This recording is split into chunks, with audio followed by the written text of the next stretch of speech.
Okay.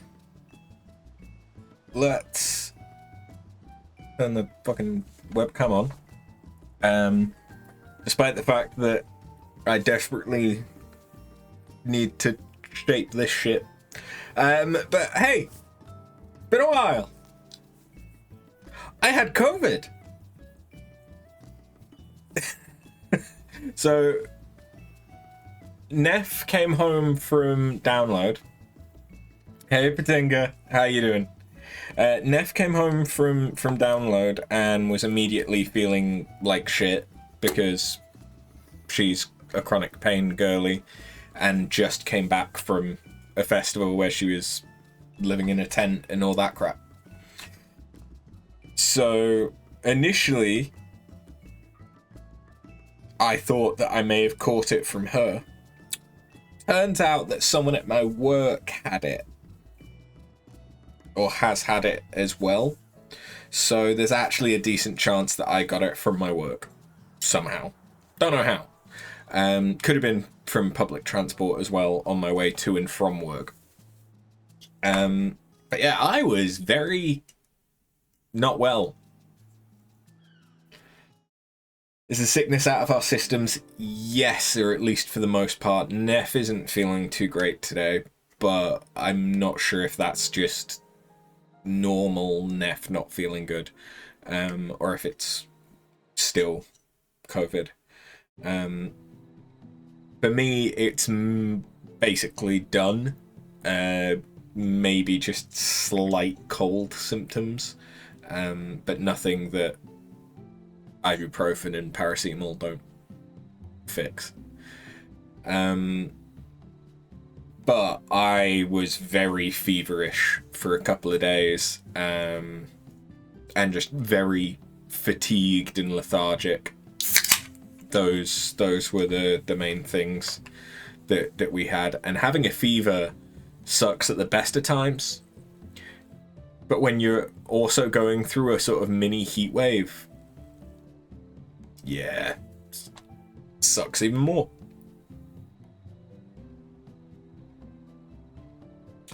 Thank you for the virtual huggies. Don't worry, I'm not expecting real huggies, especially for someone in recovery like you. Right.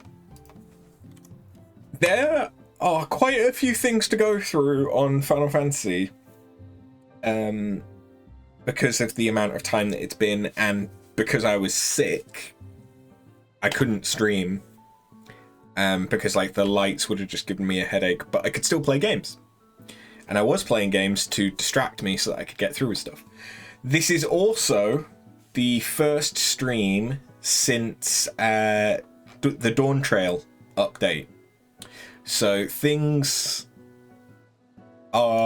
should be looking better. There's a new lighting engine. We have the dual die channels, which has become available. I won't lie, it's a bit weird working out how it works on these older items that they've ported it over to. So the reason why these are dual die is that I'm glamoured into the Chaos set for the Dark Knight job quest armor, which they've done retroactively. There's a few other pieces that have got the dual die channels, even though they're old gears. Like there's some things that are glamour only, like they're not armor, that they've gone in and done, which actually looks quite good. All of the Zodiac relics have got the dual channels as well, which is kind of nice, but it seems like the animal ones don't. So it's not that they've gone back and done all of the relics. Speaking of relics, I am working on some of them. If you can read what my duty log says, I've got 3 of them on the go at the moment. With this being the one that we are furthest along with, I'm on the light grind stage for Dark Knight. I literally got it there earlier today. So I'll be doing that probably after stream today. But we have 5 relics done. I'm not sure. I don't think I had completed the summoner relic when last we streamed. But yeah, it's a good relic. I like it. It's cool. It's cool. One of the big things that I've done since we last streamed, and which may explain why we're in Shirogane and why I have so little money. I have a house. I can't really do much with the house, but I have a house. I have not done very much with the house because I only got it just before things went down for the 48-hour maintenance for Dawn Trail. But yeah, I own a house. Eventually I will get this decked out to actually look good, and the only reason why I have this at all is because we don't know when the Shadow data center is going to become available for world transfer, and I figured if I am going to buy a house, it's probably going to be easier to do that before everything gets busy and people come back for Dawn Trail. And I was the only person that bid on this lot. So, yeah. Also, we're maxed out with the Moogles and the Vanu Vanu, so we will be finishing their quest lines today and doing the allied quest line. I would also like to unlock Sage, Reaper, Pictomancer, and Viper today. If we can. This likely means that we won't do any job quests, but it depends how long everything takes. If we can do job quests, I think I still want to do Warrior. I think Warrior is going to be my best. One of the other things that I have done, and for this I'll actually have to go somewhere with a glamour dresser, which is one of the only things that you can't get in your housing in Final Fantasy XIV, which is to do with, I think it's a memory issue, because you don't just get a piece of furniture that gives you access to the glamour dresser. You have to also have all of the items registered to your glamour dresser, and that's why it's not something that you're able to get at the moment, or something to that effect. But one of the other things that I've done whilst I was sick was, before the PvP series ended, I went in and I finished. I completed the PvP series Battle Pass experience thing in order to get this armor set, which you can only get in the previous season. So this would have been missable. It's also quite a cool armor set. I am a little disappointed to see that it hasn't benefited from the dual die channel thing, but it's a pretty cool armor set, especially for a tank. I could see this being good. The new PvP series has a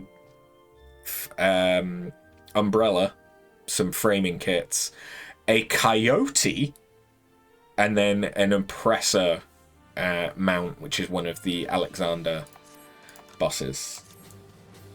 So yeah, that's pretty interesting. Right, let's go and finish off the Moogles and the Vanu Vanu, and then we can do the allied quest line, which I've never done.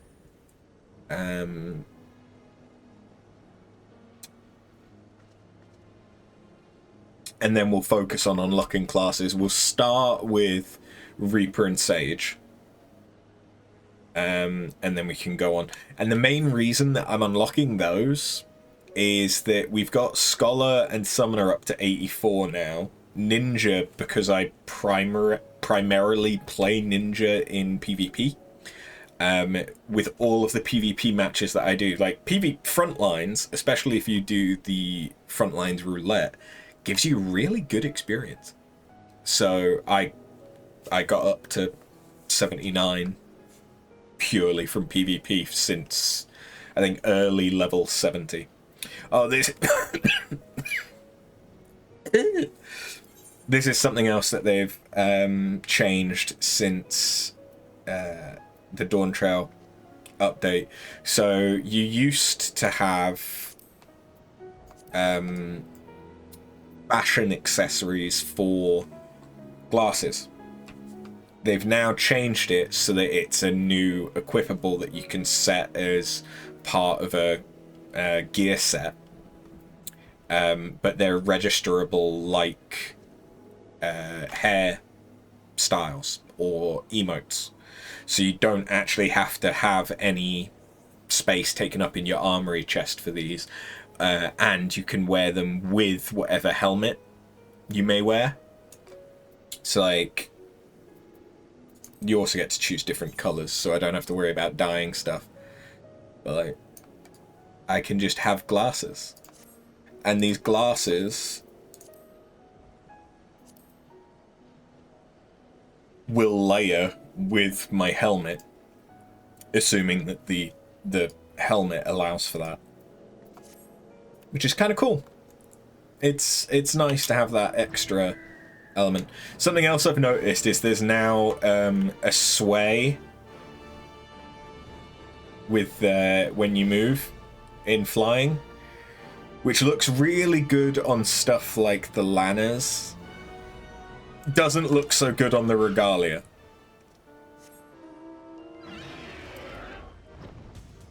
Like, it just looks natural here. But there is a new lighting engine, and I think this is actually good weather to show it off. I don't think this looked as good in the old lighting engine. So yeah, shit's good. We like it. Moogles. Finish me off. Pardon? After. Everyone's been asking for you, Kupo. You better speak with Old D and Master Tarrison to see what they want. There you are, After. Don't look so tense, old friend. For once, this does not concern our difficulties repairing the plaza. On the contrary, I simply wish to offer you my sincerest gratitude for your help thus far. You've given this old man a meaningful way to spend his days, and thanks to the efforts of all and sundry, I've recaptured a piece of my family's history. Yes, my family. For although House Zamil is now renowned for its skill at stonemasonry, it was not always the case. No, as recently as 3 centuries ago, we were but humble crafters. It was not until a lord of House Zamil married the daughter of a minor lord, whose house was known for its deep knowledge of architecture, that the first brick of our renown was laid. That maiden's family name was Foreshort. A name which rings familiar, yes? One of the 3 original architects of Barles, Marinch de Foreshort. His blood courses through the veins of every son and daughter of House Zamil, and his teachings have enriched our lives. To think that after more than 1,000 years, ancestor and descendant would be joined by the same work of art. Nymea must surely be smirking at her own cleverness. Regardless, I'm grateful to whatever whims of fate have led me to this moment. But enough of sentimentality. I've come to a decision. Until the day I draw my last breath, I shall continue on here and guide the Mogmenders. Of course, you're always welcome, should you wish to offer a helping hand.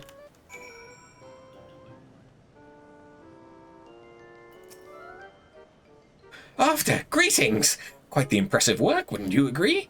When Moxin first told me about Barles, I was sure nothing would ever get done.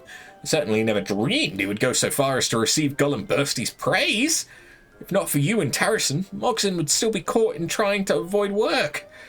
I thank you for keeping by his side through all of this, and I look forward to seeing what works the Mogmenders produce in the future. As for me, I've no pressing engagements for the next 100 years, after which I'll go into hibernation. Until then, I plan on remaining here to help with the repair of Zenith. If you find yourself back here sometime within the next century, be sure to say hello.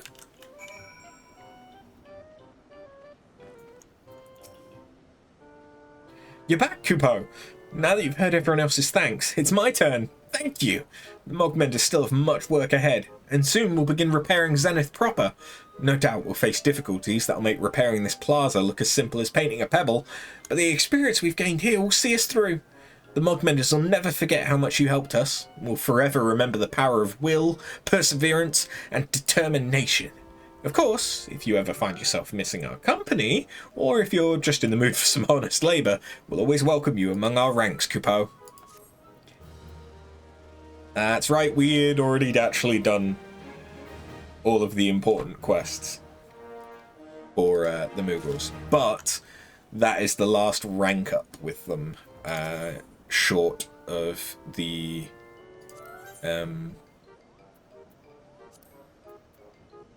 whatever the fuck it is.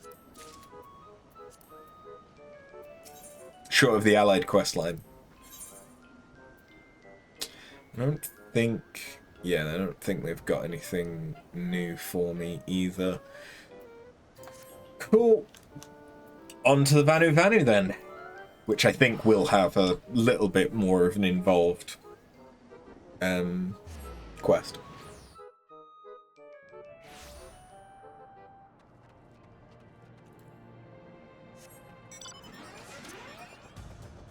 Oh, this is something that I bought with all the wolf marks that I got from doing all of the PvP. It's just a Magitech Sky Armor. It's not particularly special.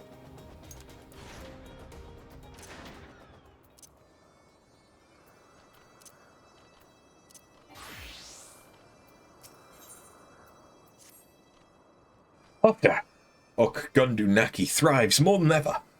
Think about the hardships After helps us through.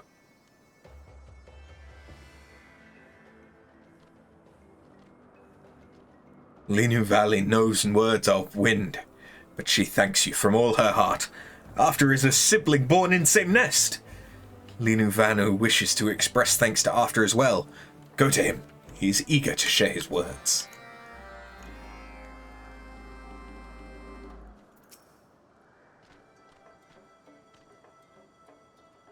Ah, After. It brings Linu Vanu joy to see you again. For moons does Linu Vanu seek metaphor to express thanks for Netherling's actions. But moon sets and sun rises time and again, and still proper words do not come. However, now that After stands before me, it is clear. A Netherling such as After is more precious than double, no, triple rainbow, stretching all the way across Cloud Sea. From this day onward, After will be welcome in Okgundunaki as a most honoured guest. Yeah, this last level of reputation is really underwhelming given the amount of work that we had to go through to get it.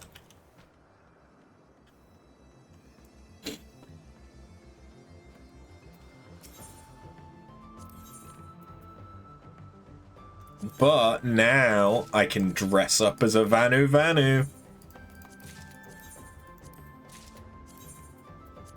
So you know that's what we've always wanted to do. Okay.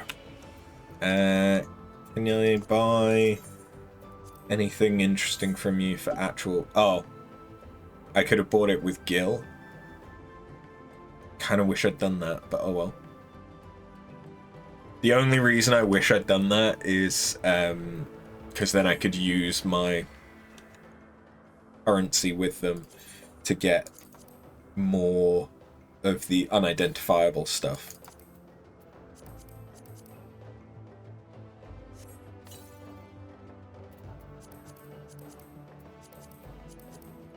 I am the skinniest Vanu Vanu.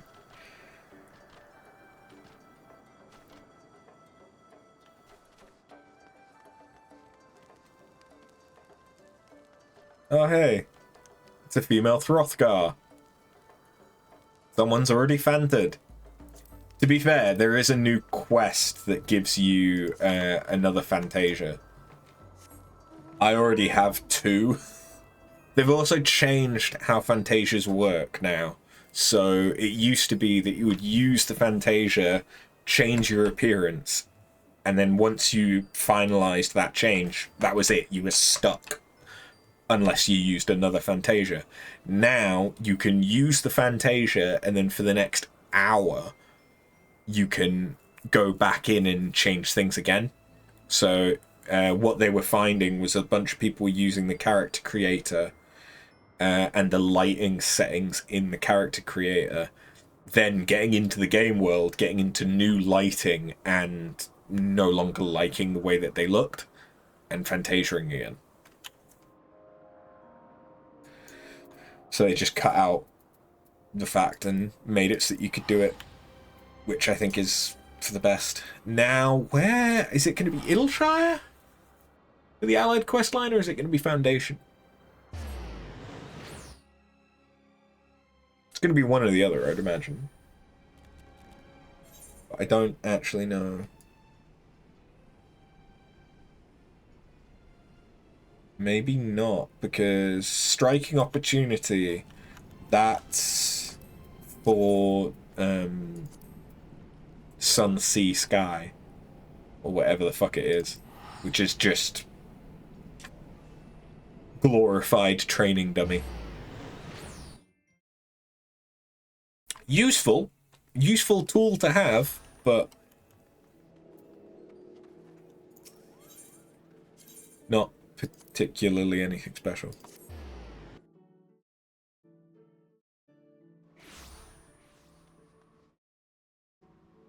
Where is the Heavensward? Oh, I didn't check Foundation, did I? That would have made sense.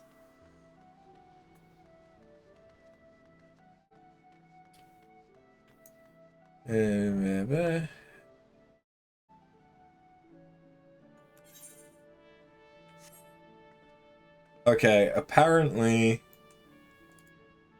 there's a quest. It is in Idleshire, apparently. And it's called When Good Dragons Go Bad. To be fair though, they have multiple quests. I quickly wanna swing by the glamour chest again, so I can drop off the Vanu Vanu stuff.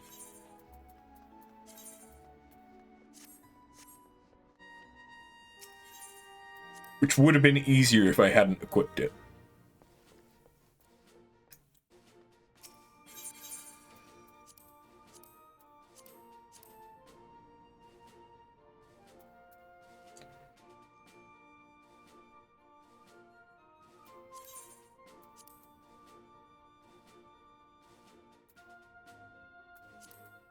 There we go, that'll make things a bit easier. I do need to sort out my armory chest.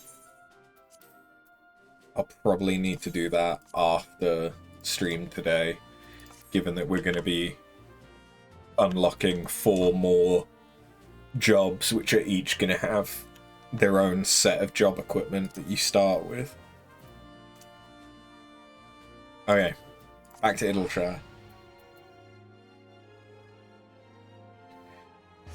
So we'll do the Allied questline, then we'll probably start with Reaper. Okay, so Dry Docks. Where is Dry Docks? Dry Docks. When Good Dragons Go Bad. That's the one we need. Oh, okay, so it's not a blue, that's why. I plan to come at perfect time. Defdarm was just here looking for Uplander. Something about new busy deals that Defdarm would be making. Busy deals for which Defdarm is needing Uplander's help. Must be big busy deals, thinks Drydox, because Defdarm was running here and there like wild wildebeest. Uplander is master to Defdarm, yes? Uplander should make quick feet to visit of walkie bugs. Help pupil. Okay, so we need to go to Annex Shrine. No, not Moghome. Annex Shrine. And I'll likely need to be a different class for this, because yeah, I just will be. We can do it as Samurai then. They've changed some of the classes and how they work or what some of their moves are. The biggest change I've seen so far, at least that I've noticed, is Astrologian. They've completely reworked it again. So that now there is no element of RNG in what card you get. Instead, they've changed it so that now you have two different draws that you alternate between, which is Astral and Umbral, a little bit like Red Mage or Black Mage with the different elements. And once you've used one, 60 seconds later, that button becomes available again, and it's the other one. And you get the 3 normal cards, and then you get a Minor Arcana card, which, to be fair, we weren't able to use yet when it was the old system, but now I can because of the way that they've reworked it. But basically, instead of having draw, undraw, and the redraw one where you could change what card you had, and having Astrodyne, they've completely gotten rid of Astrodyne, and you have Umbral Draw and Astral Draw, which shares the same button, and then you have 3 play buttons. In fact, I think you have 4 play buttons. Yeah, 4 play buttons. So you have one which is your attack buff, which on Astral is for the melee character, and on Umbral is for your ranged character. So it's always the same, so you know what you're doing. The second one has increase the amount of healing you receive by 10% to whoever you give it to, or reduce damage taken by 10%. And then the third one is a regen effect or a shield, which is interesting because it means that Astro gets a weak, once every 2 minutes shield, whereas normally Astro doesn't have a shield, at least not up to the level that I've been playing it. And then the Minor Arcana ones are attacks, which you can unlock. So yeah, it's going to take me a while to get used to how much they've changed Astro. Master, you returned. Not a moment too soon. I have come upon a tremendous opportunity to further expand our Adventurers Guild, and would seek your aid in seeing it to fruition. I was consulting with Vidofnia some days ago, when she spoke to me of another tribe that might benefit from our services. I believe she called them Muggles? Muggles. No, Moggles? Muggles. Something like that, at least. As she told it, these furry creatures make their home in the churning mists, where they now toil day and night to rebuild a great and ancient plaza, with the aids of dragons and men. Surely such an industrious tribe would have much in common with myself and my compatriots. Very much indeed. Yes, I simply must make the acquaintance of these... what were they called again? Ah, yes! Muggles! I trust that a great adventurer like yourself is on good terms with these Muggles, Master?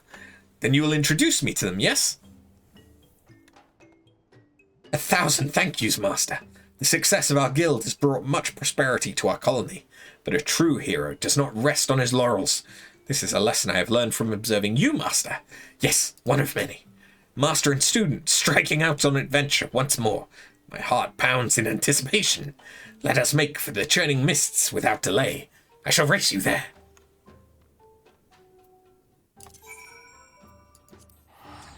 Okay.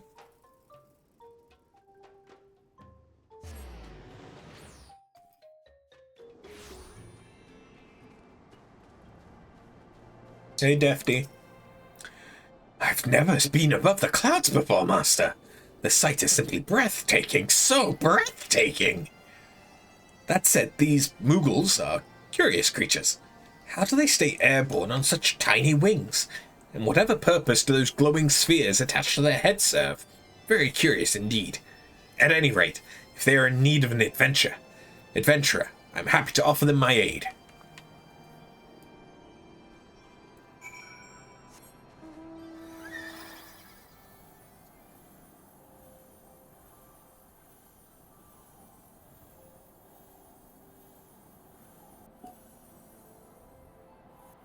It's not something that I can benefit from yet, I think. I can double check. But another thing that is changed...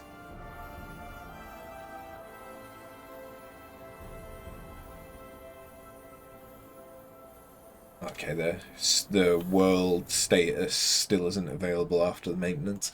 Okay. One of the other things that they've changed is that now the new world or preferred world buff, like the road to 80 buff, has been increased to road to 90 and will apply up to level 89. So either once I can transfer to a preferred world, even if I have to pay for it, I don't mind, I should be able to get that buff. Or when the Shadow DC becomes available for character transfer, we can go over there and we'll get the experience buff all the way up to 90 for all my characters, which will be very, very nice. We're not actually that far off, really, but there's things like Red Mage, which is going to take me a while to level because I still don't really get it. But yeah, for the most part, we're not doing too badly. And I could always just play something different in PvP. I've got loads of time now.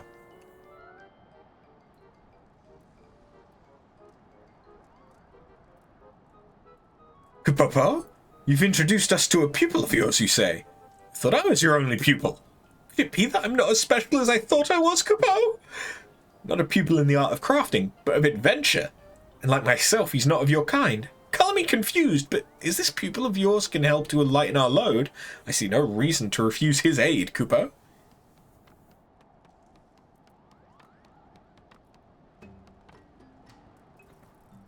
Kupo Papa? Whatever have we here? Those hard scales, those claws, that puny body. Are you some kind of lesser dragon, Kupo? I am no dragon, and I'm certainly not lesser. I'm the Deft Arm of Lothas Vath, an adventurer come to offer my services. In return for due recompense, I'll perform any task you desire, no matter how perilous. What say you, my Moogle friend? Kupopo? You don't look like any adventurer I've ever seen, but hard workers are always welcome at Mogholm. That said, we are a community of builders.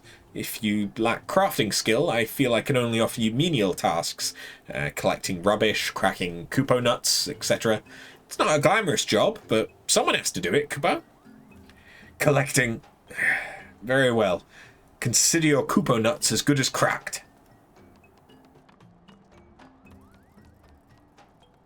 Did you see how quickly he agreed to take on those tedious tasks? I've taken a liking to this one already. We'll have to prepare a very special welcome for his return, in true Moogle fashion, Kupo. But I almost forgot. Tarrison wanted a word with you. Why don't you pay him a visit? Now, I must be off to prepare a special surprise for our new friend.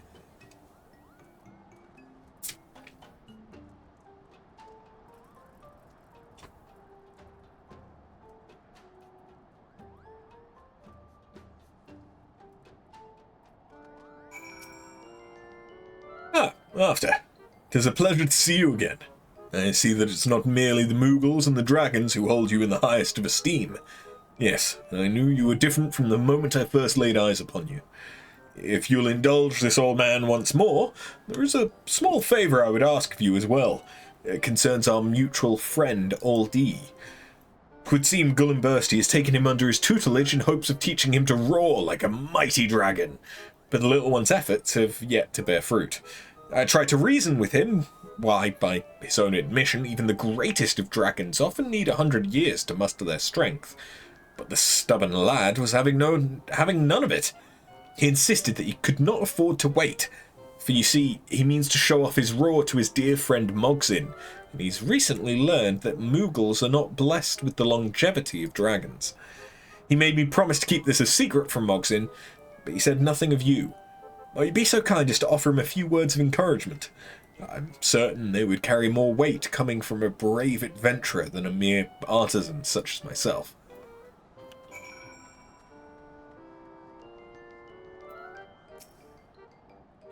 Oh, after. What brings you to Barles? Let me guess. You too have come to watch that puny, pathetic old D bring disgrace and dishonour to the name of dragons everywhere. Old D is clearly not his typical confident self. Mayhap there's something you might do to lift the dragonette's spirits. You can do it!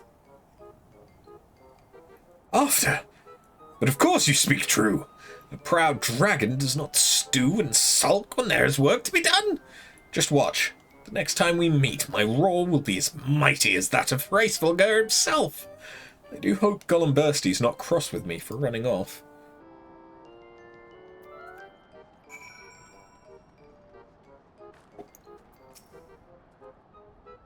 Old D's back to his old self, you say? Warms this old man's heart to hear it. I knew I chose the right lass for the job. Truly, you stand as a model to dragon, Moogle, and man alike. Speaking of which, your pupil is yet to return from his task. I'm sure it won't be much longer, but in the meantime, I dare say you've earned yourself a rest. Why not warm yourself by the fire while we wait?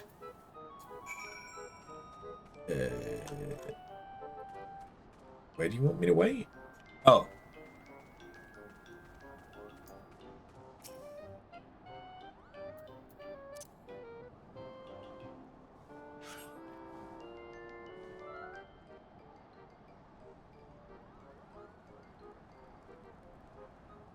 Oh, we actually sat down.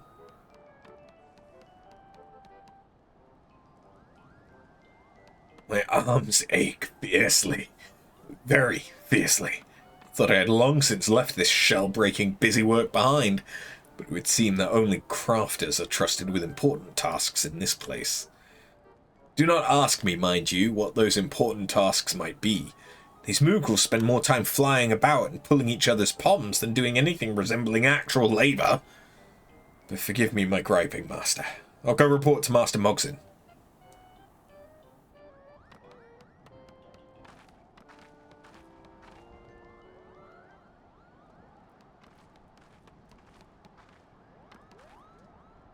I am done with my task. The rocks that littered your plaza will plague you no more, and your Koopa nuts are cracked and fit for consumption. Do you have nothing to say? I said that I picked up your damn, those accursed rocks, and cracked every last Koopa nut. Every last one.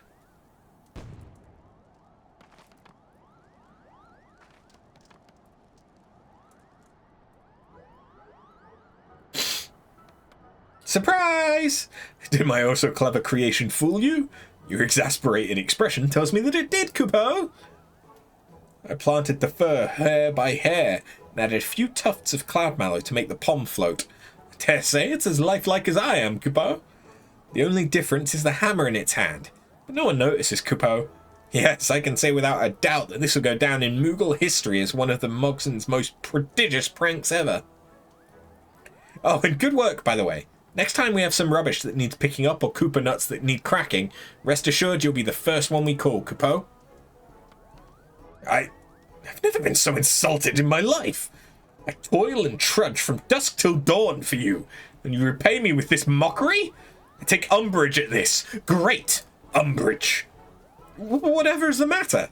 Surely you've heard that it's through our clever pranks that we Moogles show our appreciation and affection for our friend. Enough! I came here to lend my aid as an adventurer, not play errand boy for a group of slackers who wouldn't know what hard work was if it came up and ripped those ridiculous poms off their heads. Slackers, Kupo? I'll have you know that we Mogmenders have restored Barles to a glory not seen in generations. You take that back, Kupo. Take it back this instant. Friends, you must come quickly. Golumbursty's gone mad. Why, I nearly torched an unwitting temple knight. Scarcely escaped with my own life. What's this? The dragon seized with anger bodes ill indeed. Come, after. Mogson, we must look into this at once.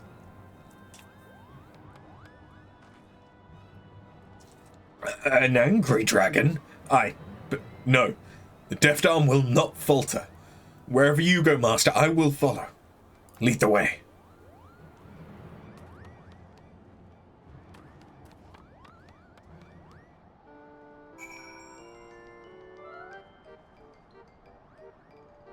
But Golumbursty was like... Oh no, this isn't Golumbursty. I was thinking, isn't he basically living right next to Barles? Or is he all the way up there? Ah, my middle mouse button is fucked.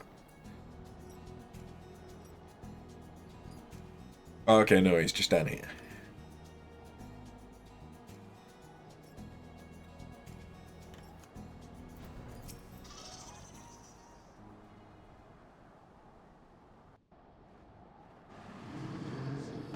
Oh, he angry.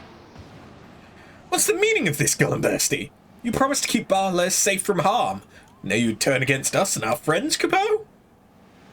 Have mercy, Golumbursty. Surely these men and Moogles have done nothing to incur your ire. Something's gravely amiss. I see naught but pure animal rage in the dragon's eyes. Please stop this, Golumbursty, I beg of you!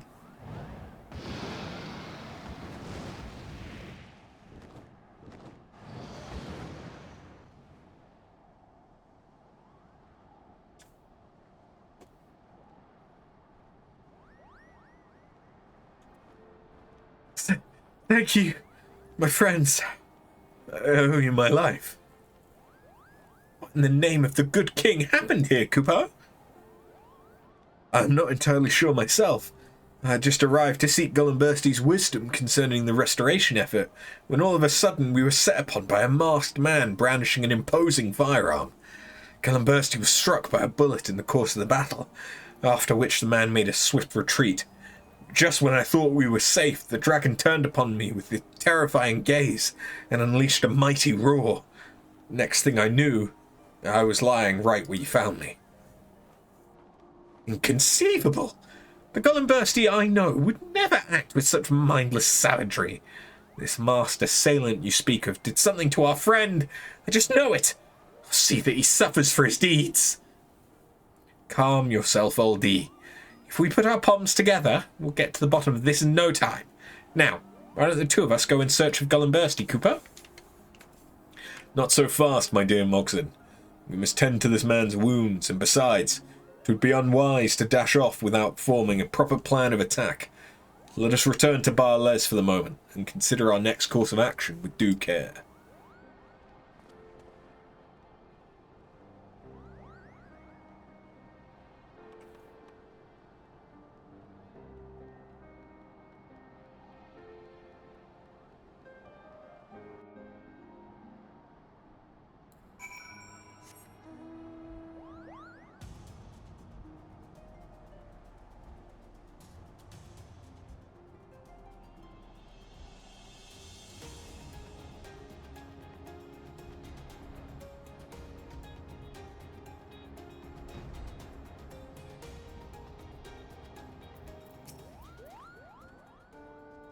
Well, one thing's clear. This is no time to be bickering amongst ourselves, Kupo. We must put our palms together and figure out what has become of Golumbursty. Indeed, indeed. I refuse to accept that he turned on us of his own accord. We must find him and free him from this madness. Indeed we must, little one.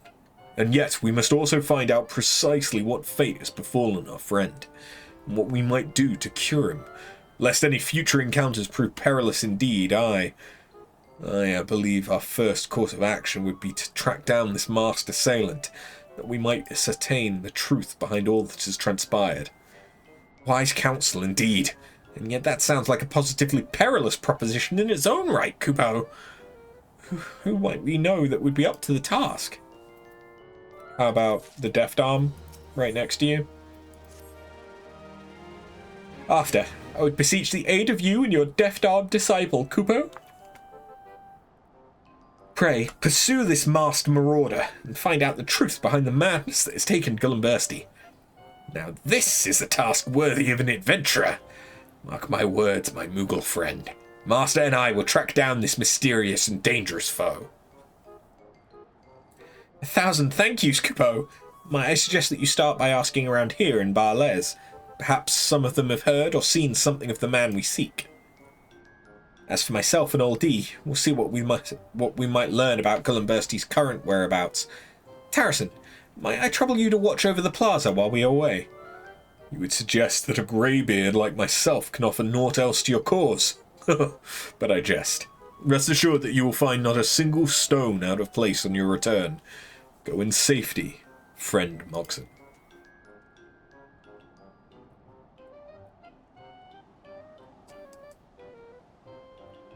At last, Master. A task worthy of our skills. Let us split up. See what we can learn about this masked villain. I shall question the Moogles in this area. Would you be so kind as to speak to those gathered around the fountain? We can meet up here when our tasks are done. Share what we have learned.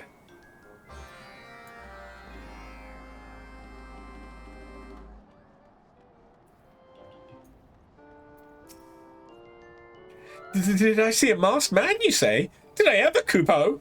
He strolled in brandishing that fearsome firearm of his and started picking off lesser dragons left and right. Then, when the coast was clear, he dashed off towards old Gulumbursti's place. Why didn't I follow him? I prefer my palm attached to my head, thank you very much. If you're going after him, I'd encourage you to be very, very careful. I don't know what he's up to, but I can assure you it's no good, Kupo.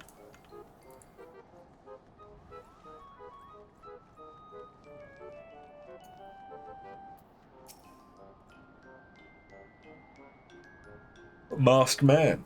Sure, I saw him. Exchanged a few words with him, for that matter. He asked if I knew of any particularly ancient and formidable dragons in the area, so I directed him to Gulumbursti. Gulumbursti's been attacked, you say? The fury take me.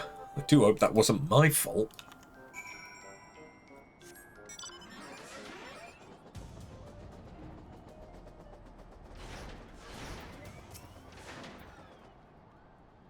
See, so it would seem this masked marauder set his sights on Gulumbursti for his power and puissance. Interesting, very interesting. From my own questionings, I have learned that our quarry has since been sighted in Somal. It would seem he's already left the churning mists behind. We must give chase and return to the surface. On the way, I would pay a brief visit to Lothas Vath. He would share this news with the storyteller and see what wisdom he might share with us. And with that, let us see those whose legs are faster. I shall race you there, Master. I mean, it didn't really matter if I went to Tailfeather, but...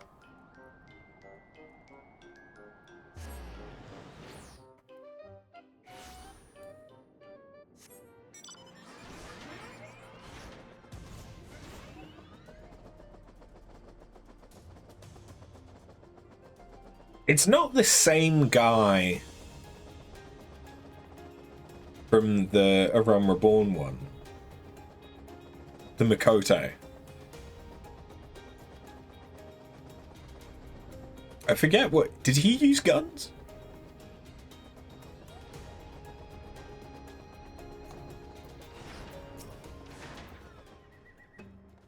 Deft Arm. Not seen him. Could it be that the One Mind once again calls out to him? But no, even were it so, that one's mind has grown too strong. Still, I worry.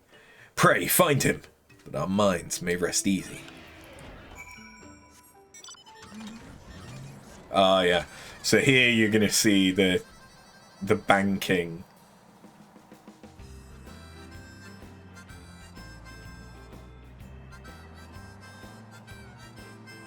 Like, when I'm actually turning, it looks good. It looks smart. But when you do something like this, it just looks really fucking bad on the regalia.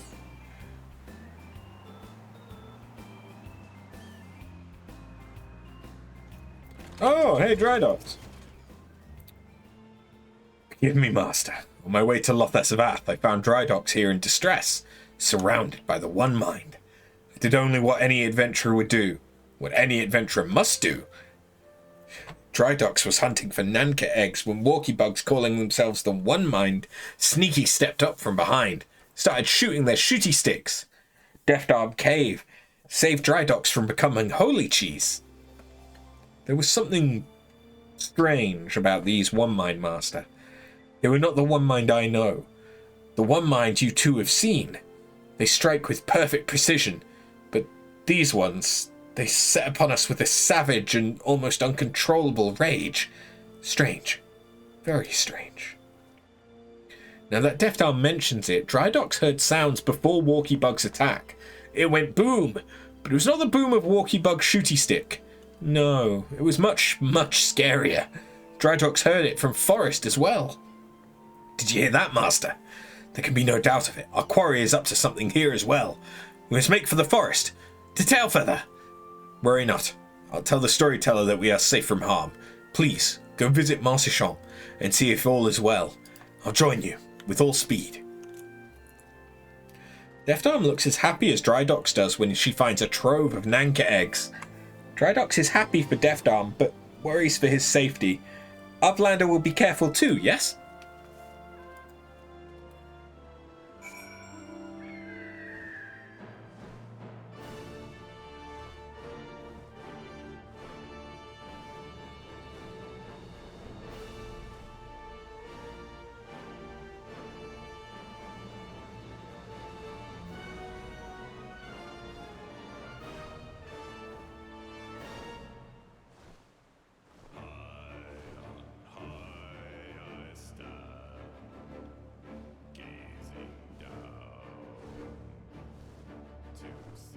Okay. Masayoshi.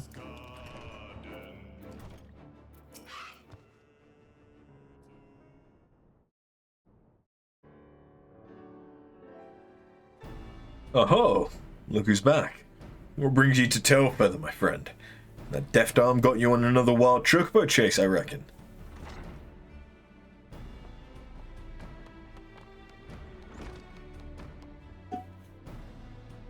We chased something far more frightful than chocobos, Masayoshi. I come on behalf of the Moogles of Mockholm. I ask you, have you encountered a masked man brandishing a gun in this forest? Afraid I have indeed, as much as I'd like to say otherwise. See, the man's been making quite a name for himself in these parts. It ain't a good one. I had the misfortune of running into him myself not hours ago.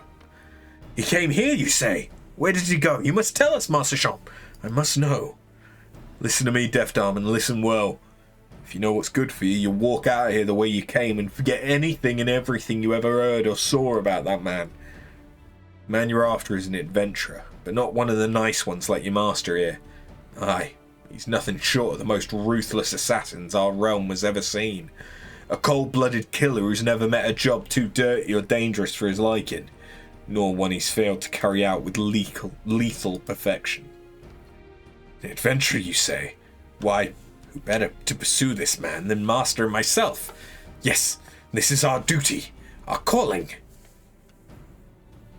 Did you hear a bloody word I said? Sometimes I don't even know why I bloody try. Worry not, Masayoshi. Your words of warning have not fallen on deaf ears. But I am the Deft Arm, and I must do what needs to be done. If it's not that so, Master. If you're itching to get your head blown off for your shoulders, who am I to stop you? Your man was last seen heading for the western islands of Kurthus. Just don't come crying to me when the hunter becomes the hunted. Thank you, friend, and worry not. Between Master and myself, we shall do this.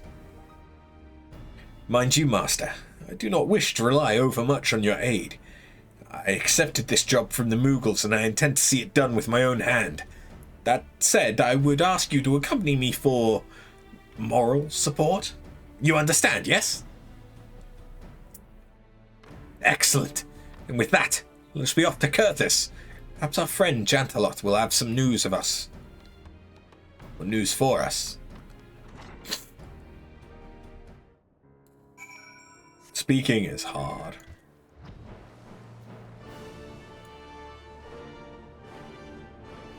How? I'm gonna actually fly there, because if it is the Convictor's camp, this will be quicker.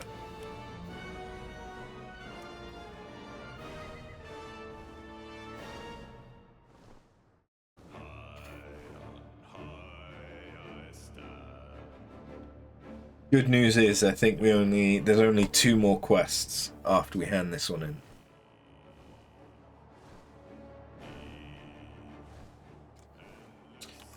Alright, I need to get into the habit of using R to auto run.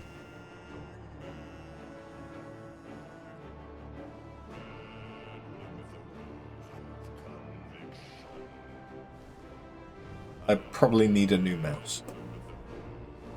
It's annoying because the only thing that is dying on this mouse is the middle click. The scroll wheel click. The scroll wheel itself is fine, it's just the click. But I use the middle mouse button quite a lot. It's how I close most of my windows in Chrome and things like that.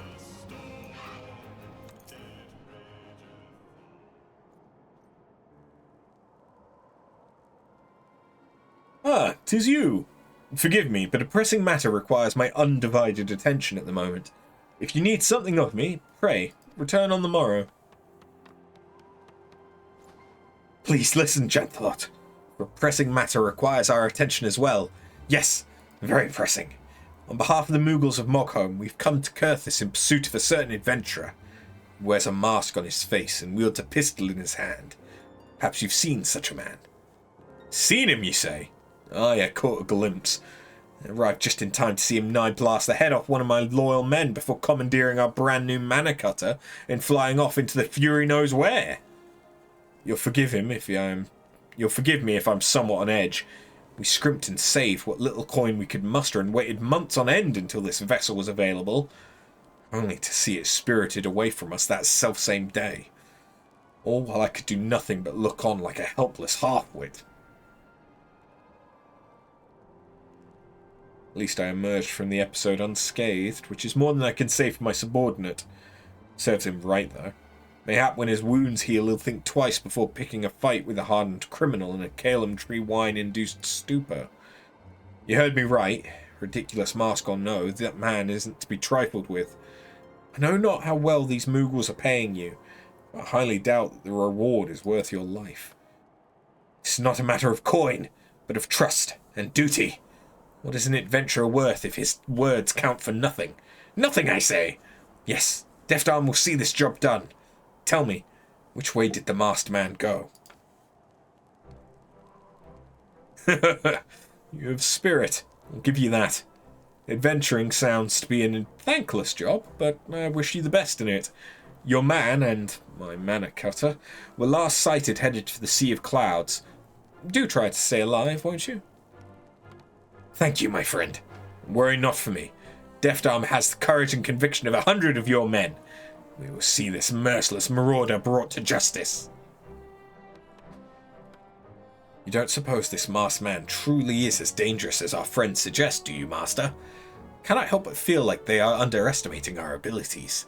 Anyhow, let us confer in private and form a plan of attack.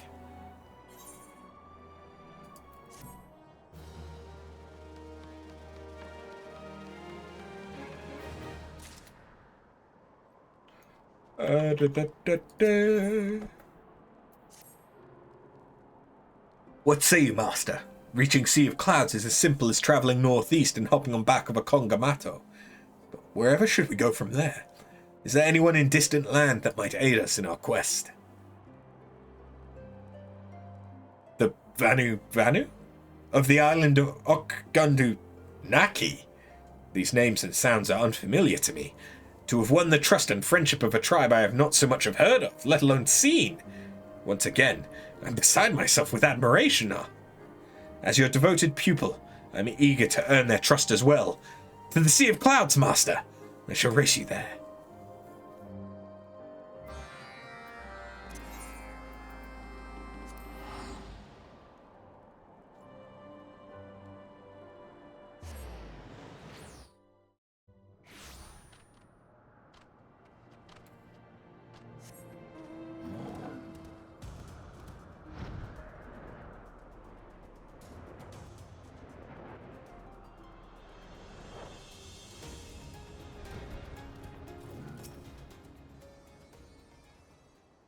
Heyo.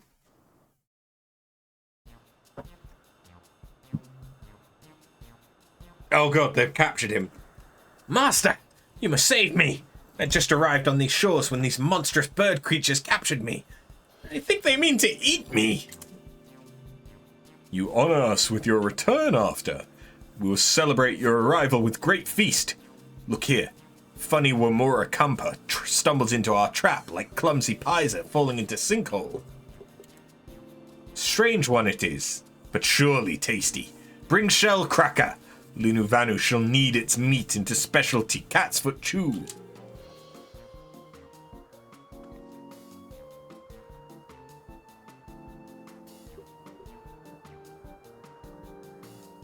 Your pupil, you say?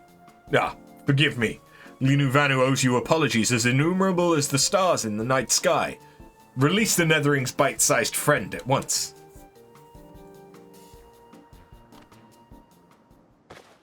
Bite-sized friend. I see. Linuvanu shares your struggle and your pain. Wishes he could be of aid, but such a person is not known to Linuvanu or Gundu. Deeply sorry is Linuvanu. It is with shame and heavy heart that Linuvanu speaks of his own worries, but Linuvanu fears for his sister. Linuvali depart Okgundu Naki in search of ideas for new dance. Linuvanu waits and waits, but she does not return. Linuvanu fears storm clouds are brewing. Master, if the masked man is behind this Linuvali may be in grave danger, very grave. We should go quickly, yes? After and apprentice are like shining sun to chase away the clouds of Linuvanu's anxious heart. If Linuvanu knows his sister, you are like to find her in Eorzean Saran. Go in safety, my friends. Thank you for saving me, Master. I'm unfamiliar with this cat's foot chew, but I prefer not to be chewed up all the same. I must say, I find these Vanu somewhat intimidating. Anyhow, let us be off to whatever it was.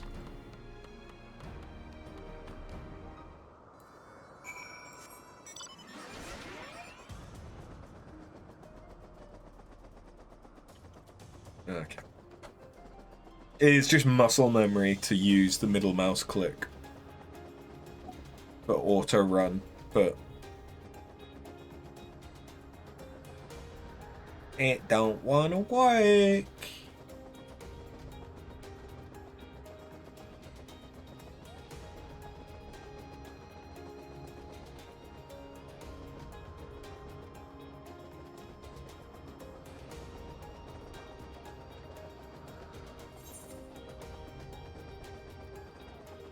Okay, yeah, we're going a considerable distance. Have I got anything else to show off? I don't think I got any other mount. I still need to farm the other extremes for Heavensward.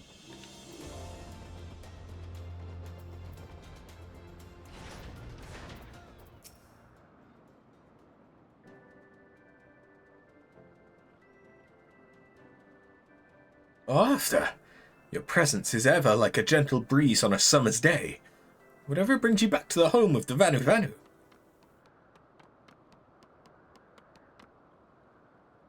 Oh, if that isn't the most succulent-looking remora camper Linu Valley has ever seen. How many times must I say it? I'm not a remora anything. I'm most certainly not to be eaten. I'm the Vath Defdarm. I'm an adventurer. Please tell her, Master.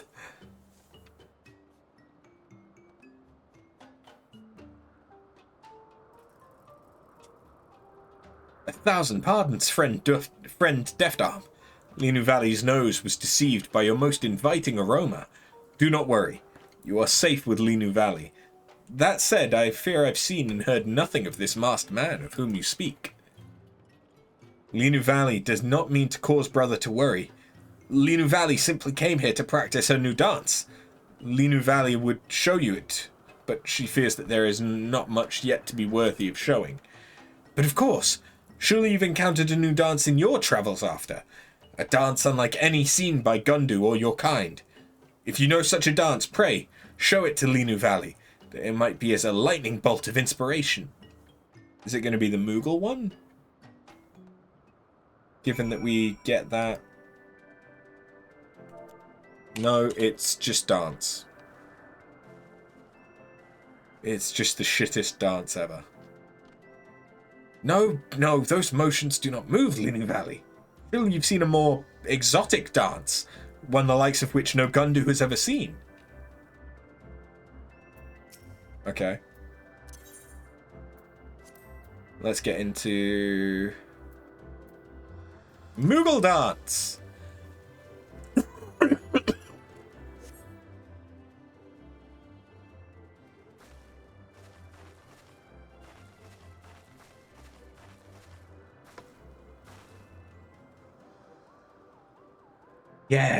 Yes. Vigor and vitality wells up from within Linu Valley like a fountain gushing skyward from the earth. This is the bolt of inspiration I've so long sought. With this, Linu Valley will create a dance that will go down in Gundu history. What is it with this dancing? And you, Master, forget these overgrown birds. I would have thought you, of all people, would understand the seriousness of our task. We are never going to find that masked man bouncing around like fools.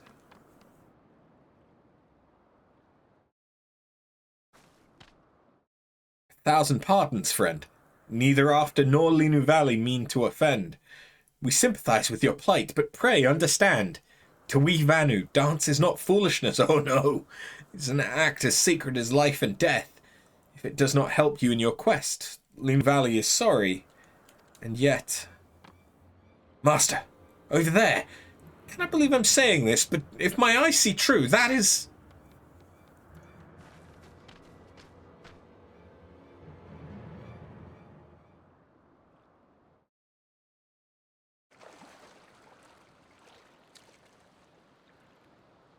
It is him.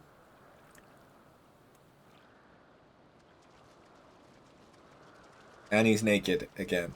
He's got the Aetheryte ring. I knew it. It's him. You there. Who are you and what have you done to Gullenbursty?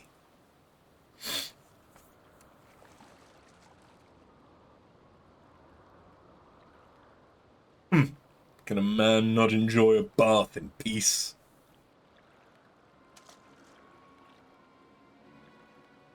Then again, I know better than to expect common courtesy from beastmen brutes, even those who are wont to travel with more civilized types.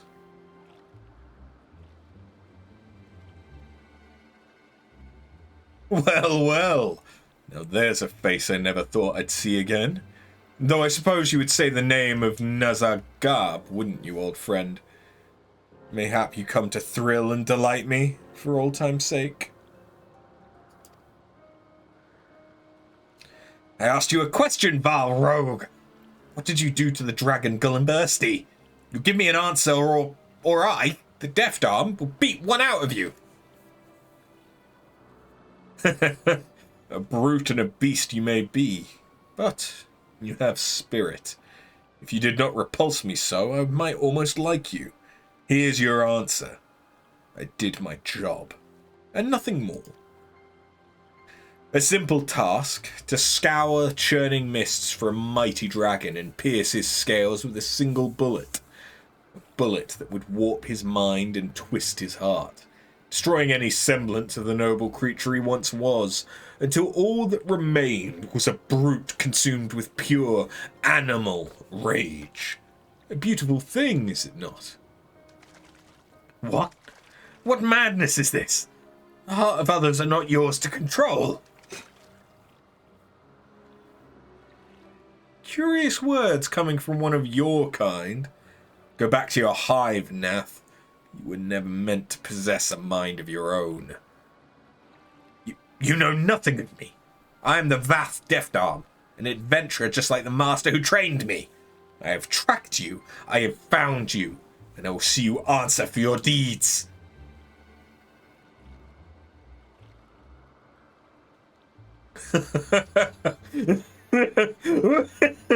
Oh, but my ears must be playing tricks on me.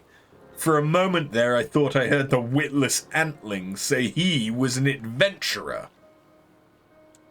Silence! I'm more of an adventurer than you will ever be. Now answer me! What master do you serve? What does he mean to do with Gullenbursty? I serve some imperial lackwit whose names I could not be bothered to remember. A fool's coin is worth as much as any man's, you see, and they tend to part with it more easily than most. Now, would you mind lowering your weapon? As you can see, I am unarmed, though I suppose I should know better than to expect decency from an animal. The Deafdarm is no animal.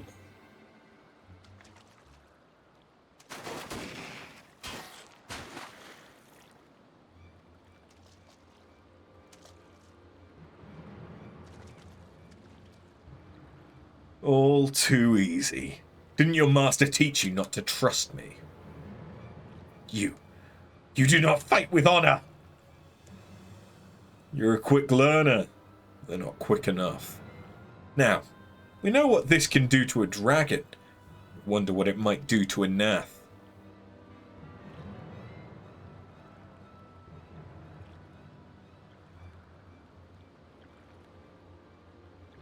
Or a Vanu Vanu.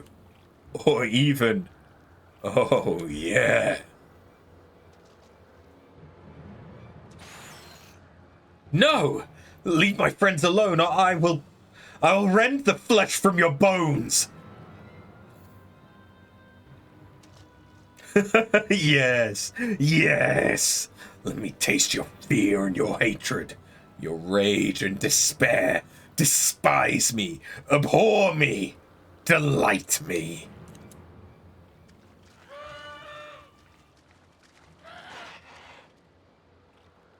Who goes there? Who dares intrude on Gundu land? And just when I was starting to get in the mood, perhaps we might enjoy ourselves another way.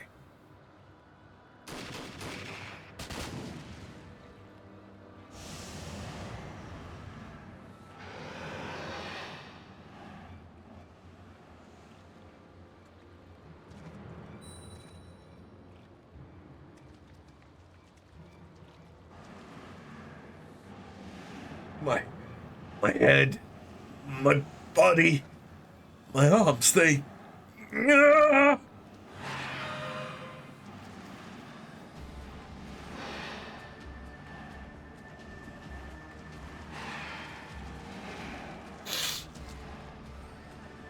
Oh dear, it seems your friends aren't so friendly anymore. We'll do have fun killing each other. There's somewhere I must be.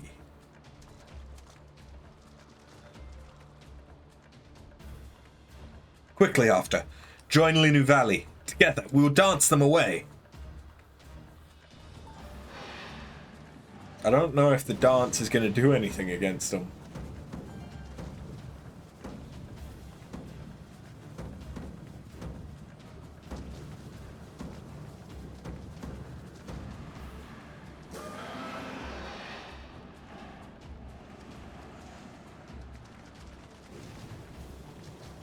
Sundrop dance does not reach them. Linu Valley knows not if she is ready, but there is no other way. Watch after! Watch and move with Linu Valley!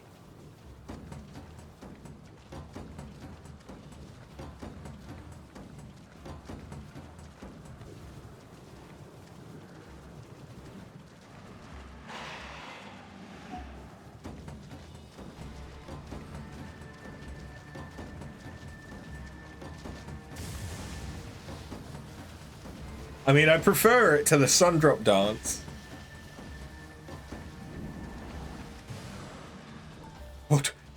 What madness has taken us? Forgive us, Linu Valley. We meant no harm.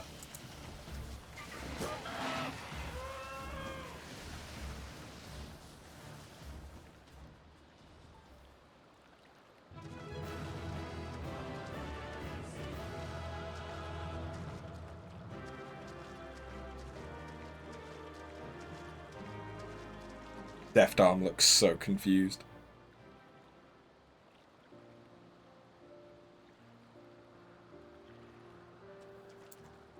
Linu Valley knew she could count on After.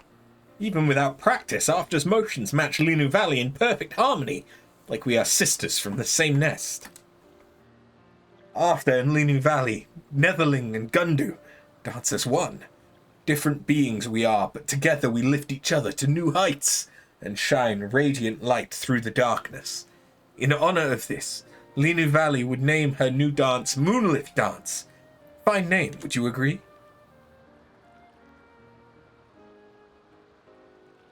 I mocked you, but your dance has proved stronger than I could ever be. When confronted with my greatest challenge yet, it is I who made a mockery of myself.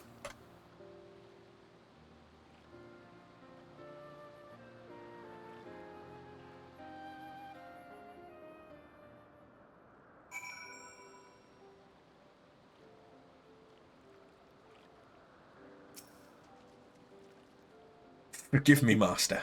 For all you've taught me, I could do nothing against our foe. He's eluded us again. Whatever shall we do? Do not lose heart, friend. For now, let us return to Ok Gundu Naki.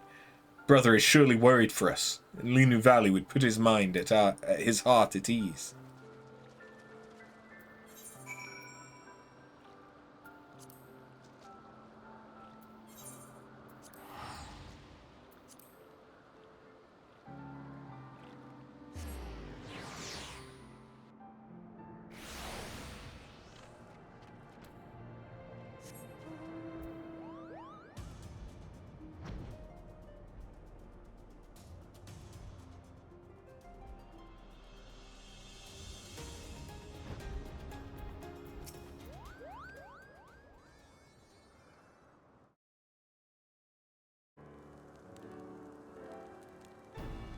Wherever shall we go now, Master?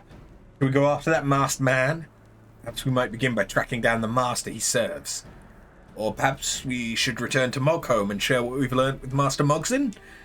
Doubtless he is eager to know. Kipapapo, did someone call? Well, look what we have here. A cuddly little Gala cat and fledgling chick. Have you wandered from your nest to join Linu Valley and her friends in dancing our new dance? Cat? Who are you calling a cat? Master Mogzin of the Mogmenders, the renowned guild of craftsmovable that repaired the ancient plaza of Barles. Perhaps you've heard of us, Kupo. I'm no fledgling. Do you not see these resplendent scales? I am Old D, a mighty and powerful dragon. Cower in my wake. Just what are you supposed to be? Why, I've never seen such a portly, pudgy bird in my life. You do me too great an honor with your words, friend. My cheeks turn as red as a fiery sunset. I am Linu Valley of the Gundu, and bid you welcome to Ok Gundu Naki. I do not think he meant that as a... Never mind. Master Mogzin, Uldi, what brings you to this place? We travelled far and wide, over mountain and across the skies, in pursuit of Golembursti. Our journey took us here, but just when we thought we'd had him, he evaded our paws, Kupo. We may have lost him, but we've now found you. I dare say today is not a total loss. Speaking of which, how did you and your pupil fare in your search for the masked man? Were you able to learn the truth of what he did to Gullenbursty?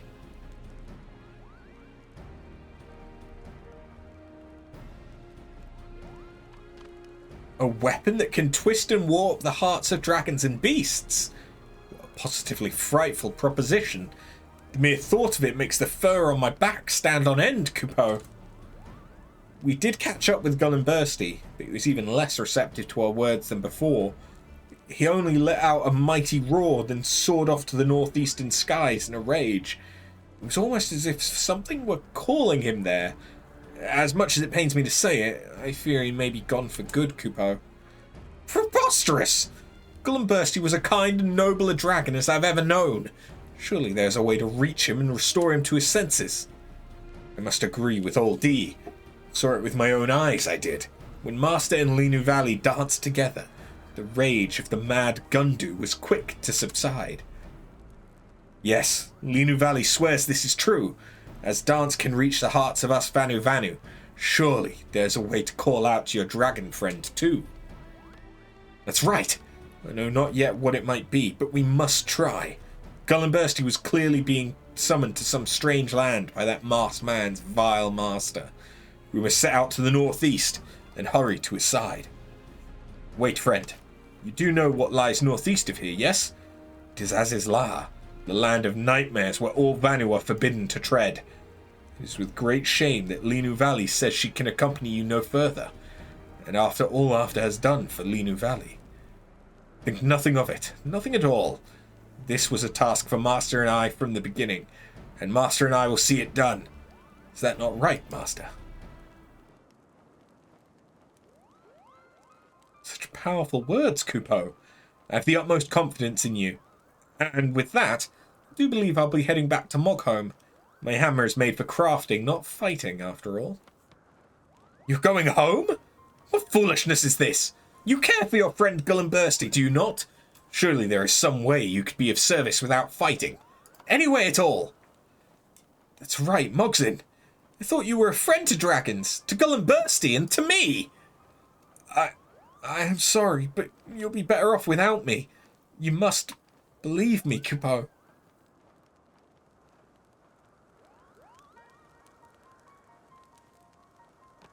Does that Moogle have no shame? It would seem I was right about him after all. He is a lazy do-nothing, a slacker, nothing more.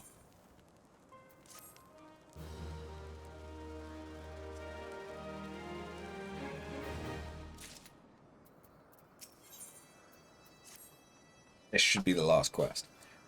I know not what awaits us in this strange land, nor if we are up to the task, but as adventurers, we must press on with courage. Yes, with courage. Do you fancy your wings faster than my Kongamato, oldie? I suppose we shall see. Last one to Azizla is a rotten Nanka egg. Huh, you think that overgrown gnat of yours is any match for the wings of a mighty dragon? Prepare to taste the sting of humiliation.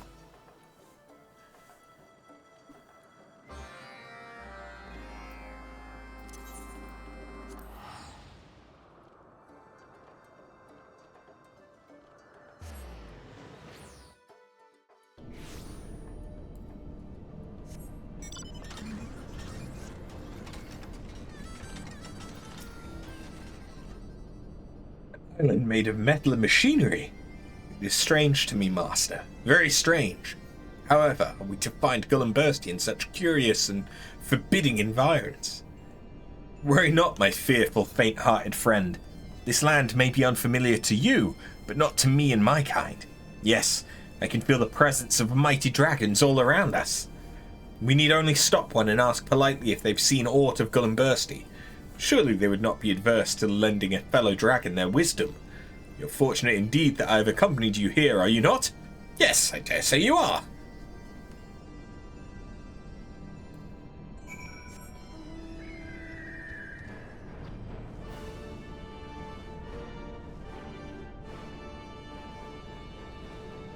How far do I have to go? Oh, quite a ways. Maybe? Maybe not. Oh, right here. Okay, that's not too bad. I still need to unlock the fractal continuum. I forget what that even looks like.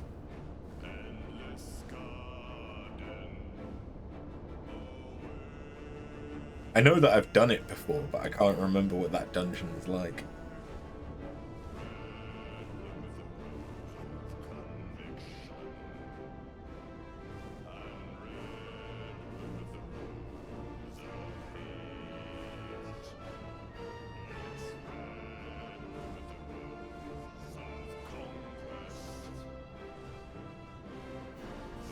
Oh shit, I overshot it. It's a quest from Foundation, apparently. Oh no, okay, yeah, I do remember. I remember the first boss of it, anyway.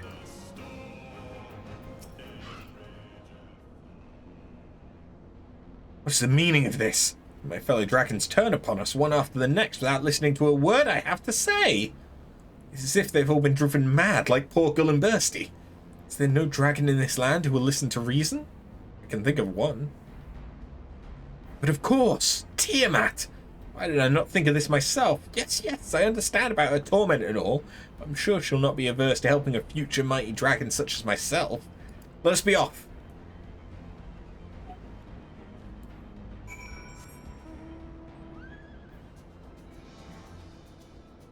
It's nice that we're being given an excuse to interact with her again.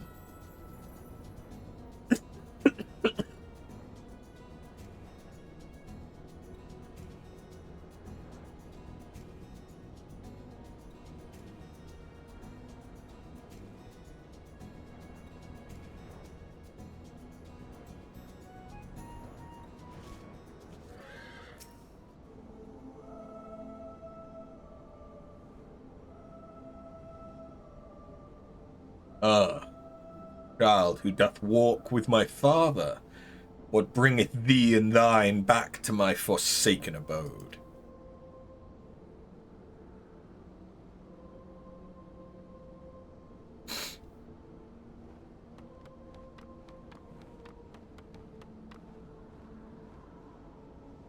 I see thou dost travel with a child of mine own.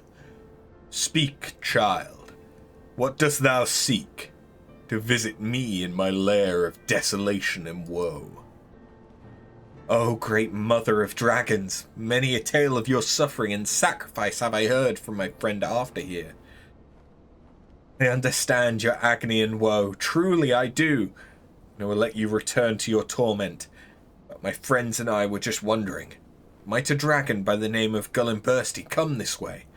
He's a friend of ours, you see, quite large and red, and the name is not known to me.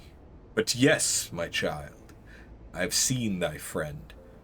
A sorrowful sight he was, tearing through the sky, racked with wrath, as if his mind were no longer his own. He's not the first, and I fear he will not be the last, for it would seem there is one in these lands who wields an ancient power, one that can bring even mighty worms to heel. Curse it all, is there nothing we can do? Is Gullenbursty already lost to us? Abandon not hope, my child. The mind of a dragon is not so feeble as that. There's yet a way to bring your friend back. This, I can assure you. But how? We've tried everything and to no avail. What else is there we can do? 'Tis simple, child.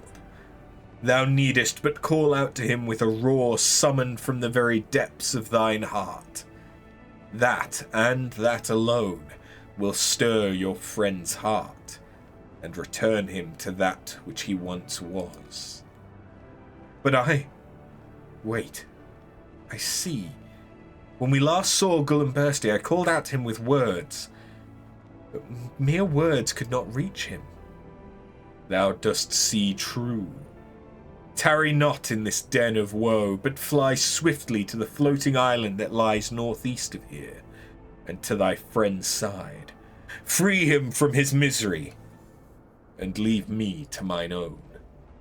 I shall do my best. Thank you, Mother Tiamat. And please try not to suffer too much, won't you? I cannot help but feel like we could have shown a bit more compassion to that poor dragon. But I suppose we had little choice. Little choice. In any event, we know our destination now. Let us be off. I am reminded of days long past, when mine own were yet young. Go forth, child of man, that this young one might be spared a similar fate.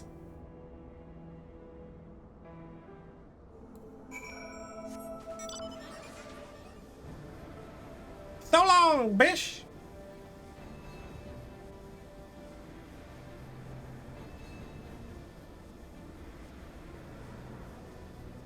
So, she said island. Oh god, okay. The entire other side of the map.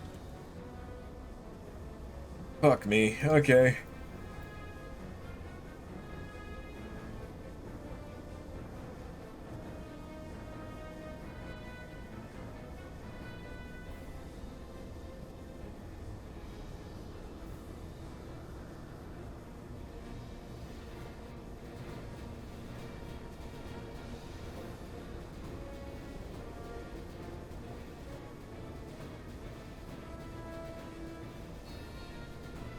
Dear God, Azisla is a long fucking map.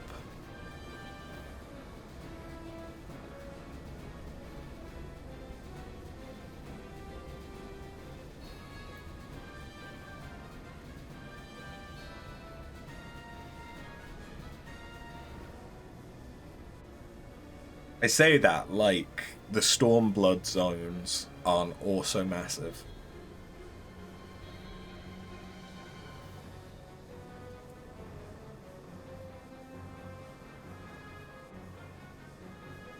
But at least most other maps have 2 teleports in them, so that you can get around them a bit easier. It's Gullenbursty, and he's not alone. Come, master. Let's just make that villain pay.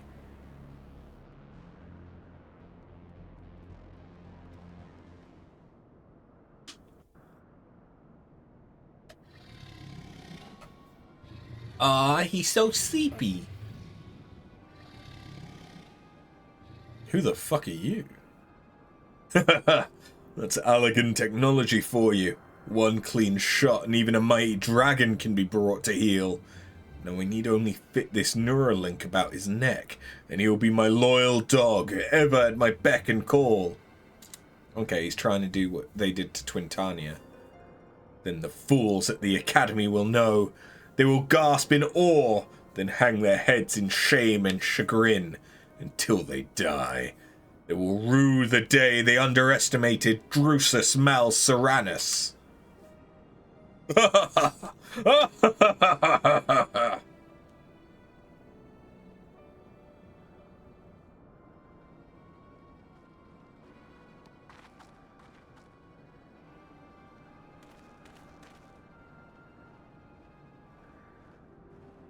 Gullenbursty, can you hear me? It is I, your proud pupil, Uldi. You villains, what have you done to Gullenbursty? Followed us here, have you? That's almost impressive. As for your friend, he's simply taking a little nap. Fortunately for you, I might add. Who are these intruders? Did you lead them here? Never mind. I'll double, no, triple your pay. Exterminate them at once. Thank you for the offer, but I think I'll decline. Why, you've already given me something of far greater value. This toy, for one, and some most amusing playmates. What say you, beastman adventurer? Will you face off against your dragon friend in a battle to the death? Feel your wounds, taste your tears, and fight until your puny body can give no more? Oh, nothing would delight me more.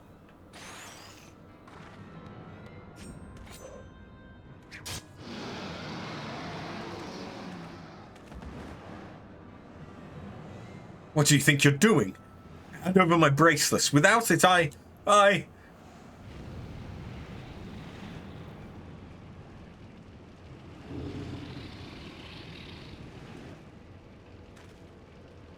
So it's the bracelet that protects you. And he only had one set. Stop this madness, Gullenbursty, I beg of you!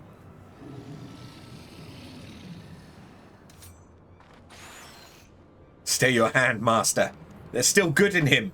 But the anger and rage, I know his mind is fighting to break free.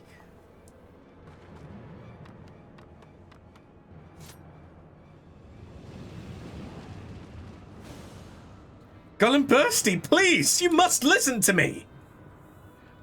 I say, Gullenbursty, stop this at once, Kupo!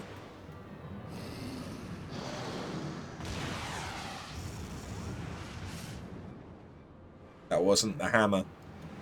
Mogzin! No! Gullenbursty, return to us, please!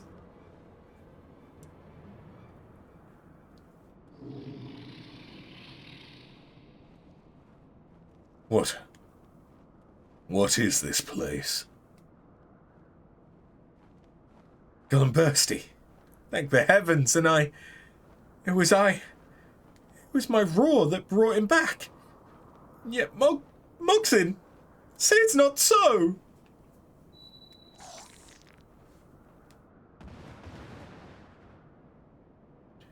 You are the one who did this to me.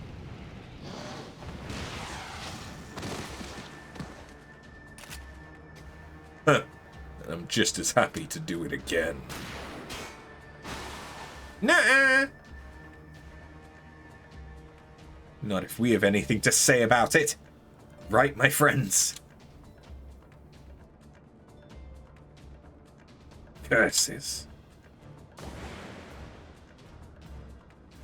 Once again, my marvelous mannequin comes to the rescue. I must say, I was hoping to make a more dramatic entrance, Kupo. I, for one, thought it most impressive. Very impressive. Thank you, friend Mogzin, for coming to our aid. Another mockery, and here I was about to shed a tear for you. You owe me an apology, I say.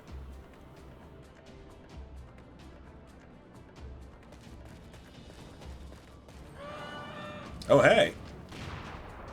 Linu Vanu.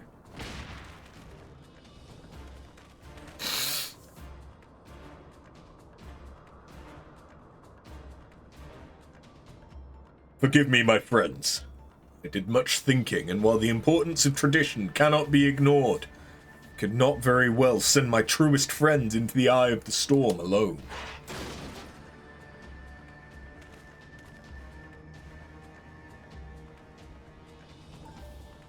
You have ever been a rainbow of hope and succor to us, friends. It seemed only fair that we returned the favor in kind. Oh wait, no, that was Linu Valley. Oh, shit. I didn't notice the headrest.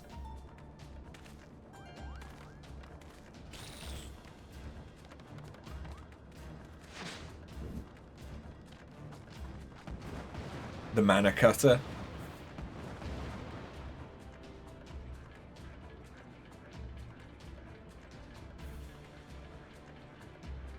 We have a fucking dragon.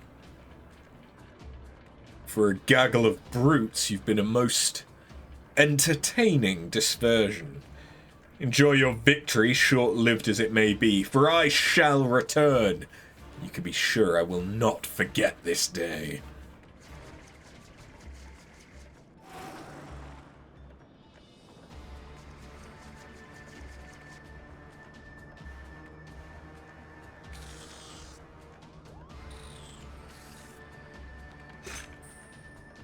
Not so fast. I do not call myself the Deft Arm for nothing. Is he gonna snipe?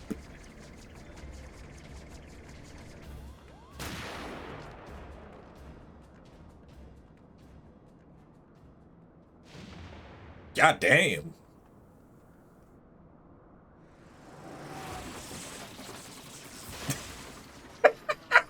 Oh, he's fucked. Yeah.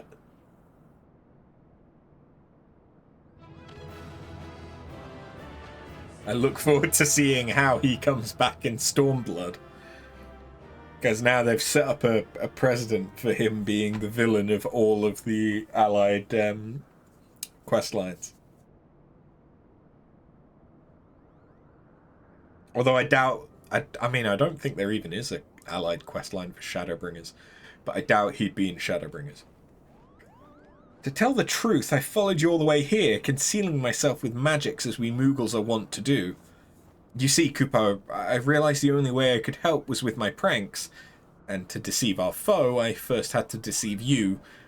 You'll forgive me, yes? Without your pranks, we'd not have triumphed today. I'm sorry, very sorry, for ever suggesting it was any less than a remarkable art. Oh, thank you, Kupo. And the way you shot down that airship. Pray forgive me for asking an adventurer of your skill to haul rocks and crack Kupo nuts. Well now, if we're all going to sit around heaping praise on one another, do not forget that it was none other than I who brought Gullenbursty back to us. Mogsin, you saw my most triumphant and mighty roar, did you not? Roar? After Gullenbursty roasted my mannequin, I was so frightened that I averted my eyes and plugged my ears for the rest of the battle. Did I miss something, Kupo? Did you miss something? I've half a mind to roar you into oblivion, you noodle-brained Moogle.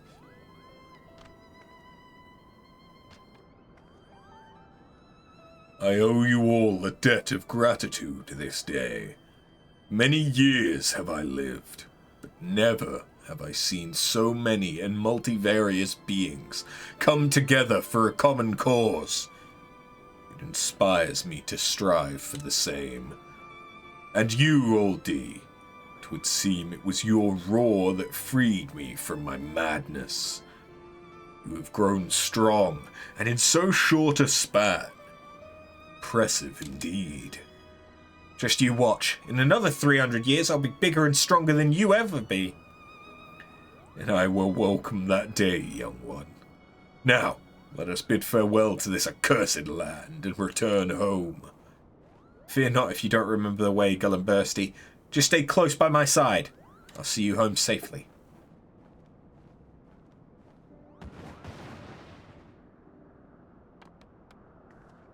Shall we return as well, Master? My friends, if you're not in a great hurry, pray, stop over in Okgundunaki on your way. The feast we had planned is long overdue, and I dare say that now there is all the more reason to celebrate. Let us dance until the sun gives way to the stars and back again.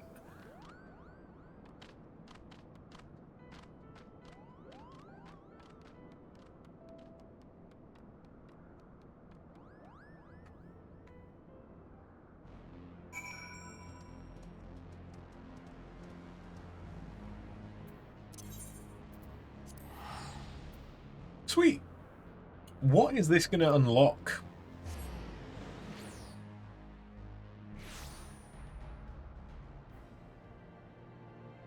Ugh. For all of the tribes. I think we just get an extra minion when it was the Realm Reborn ones? All of Okgundunaki awaits in eager anticipation to see our moonlit dance. If After is ready, Linu Valley is ready as well. Let the festivities begin. I must admit, I am glad that I will never have to do Sundrop Dance again.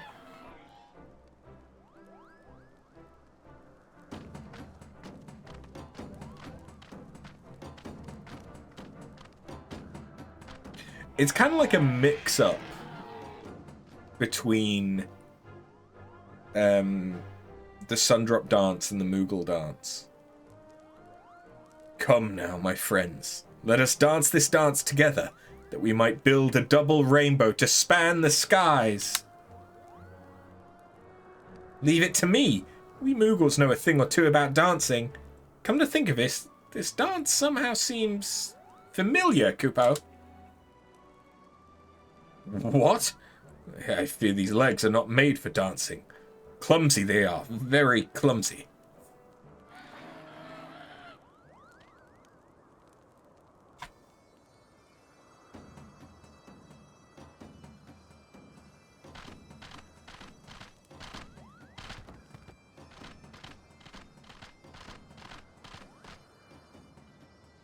I mean, he seems to be doing a pretty good job so far.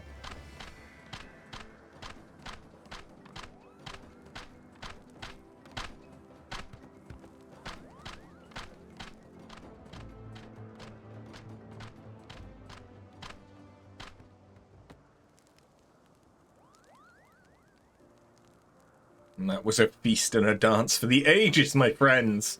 And never would this day have come if it were not for After and the bonds she has forged among us all. May they ever hold strong. But of course, Kupo, let us dance together, Linu Valley, and make mirth and merry for many years to come.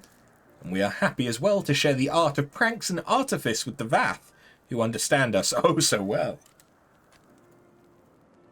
Just you watch. Next time I'll devise a trick so devious that it'll make the palm on your head spin. They can spin, yes? Master, it was an honor and a pleasure to adventure with you once more.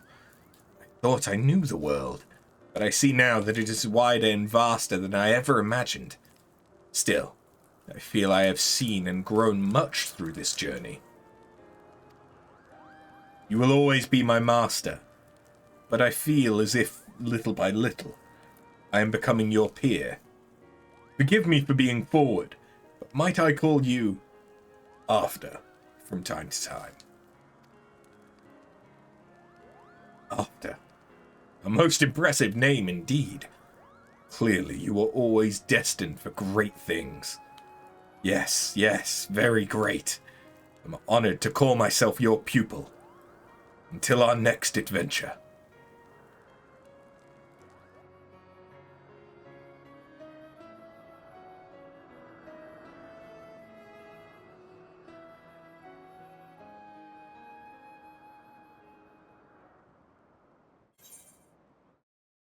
Oh yeah!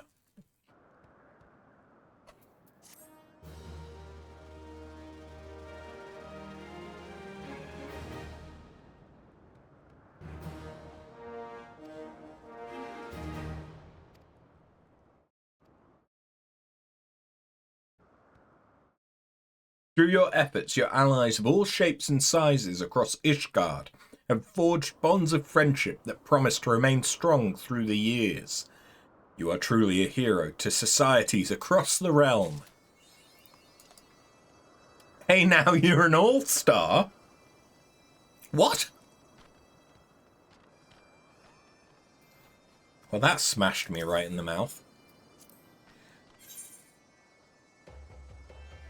Oh, okay, I can also get Zundu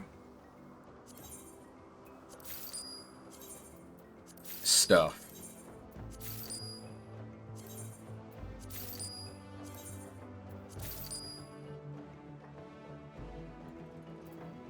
I mean, I suppose I really should have seen that one coming. I am poor. Again. Okay. But that should now be everything that there is to get. So I'm going to buy these. Which will help me out with the next relic that I try and make. Which is Ninja.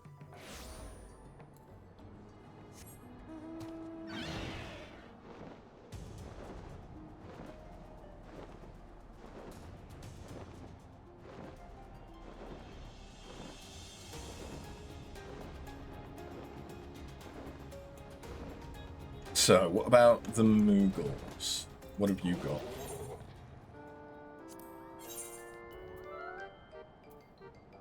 A wind-up oldie. Okay.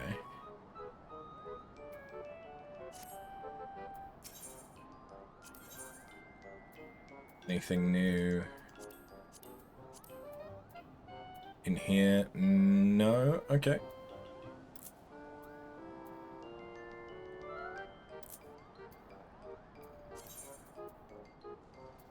Which one is it that I can buy?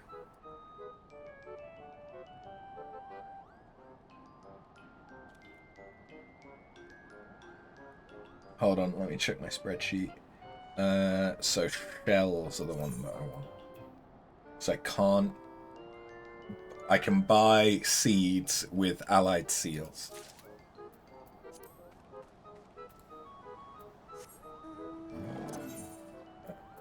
And lastly, the that.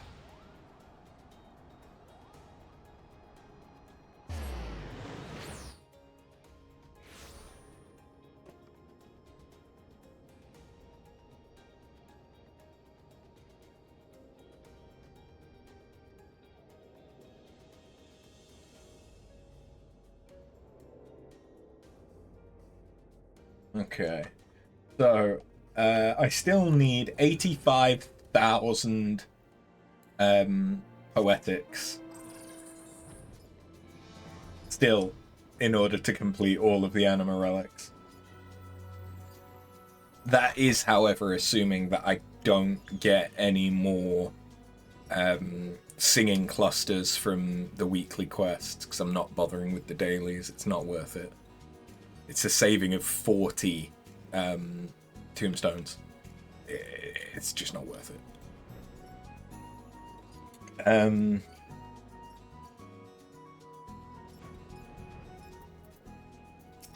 Yeah. Okay, now it's a Nath Thorax.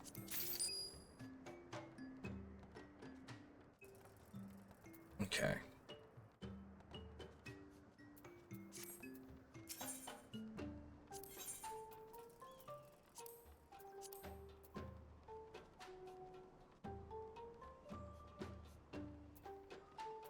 Cool. Okay. So we have everything from all of the different beast tribes. Sorted. Sweet. Okay. Well, I suppose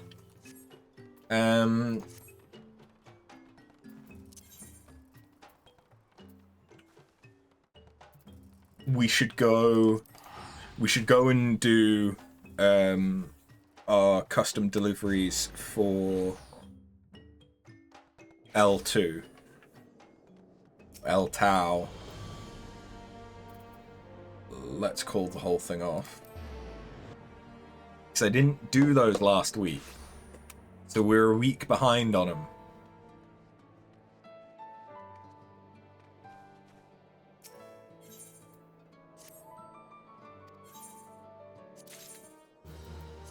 Stuffed Bompoko. Useless. I hate how common those are. Like that and... Ooh.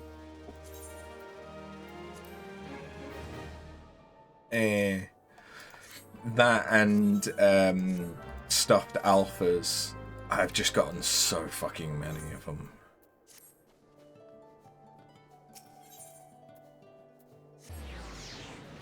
Okay, what do I need? I've already done Zloey for this week. I need custom crafting tool.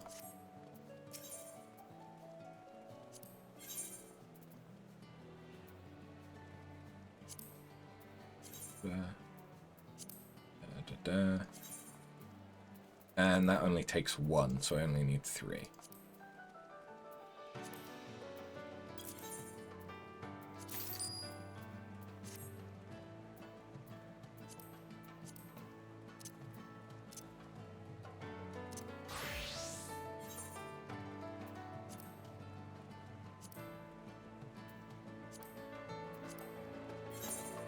Oh yeah, they got rid of the focused crafting.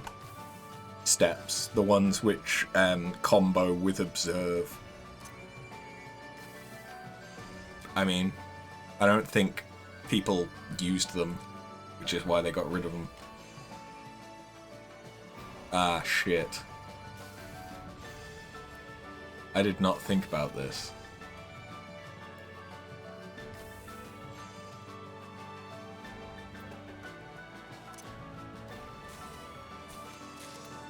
Thank God. Yeah, I should craft these on my culinarian because it's geared. That's not the right thing. Because it's geared. And then I should turn it in, potentially, as a different class.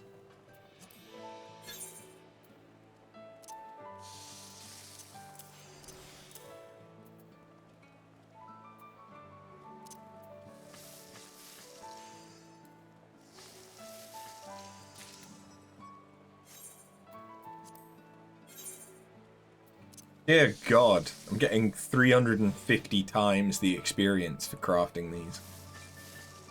So I'm getting like, I got 60,000 for the first one that I crafted. I think that's partly because that was crafted on my lower class, wasn't it? Yeah, it was. Okay.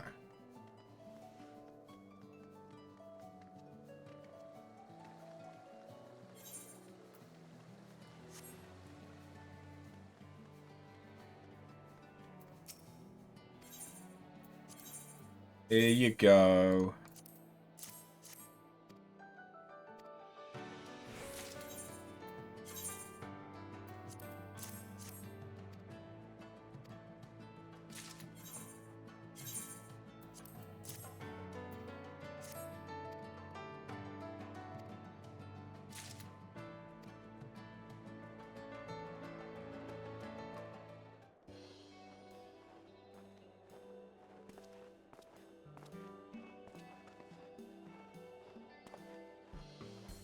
You've been hard at work, haven't you? With all the time your industrious efforts have saved us, I've taken it upon myself to make all the tools we'll need for our next step. Cooking! Take these, L2.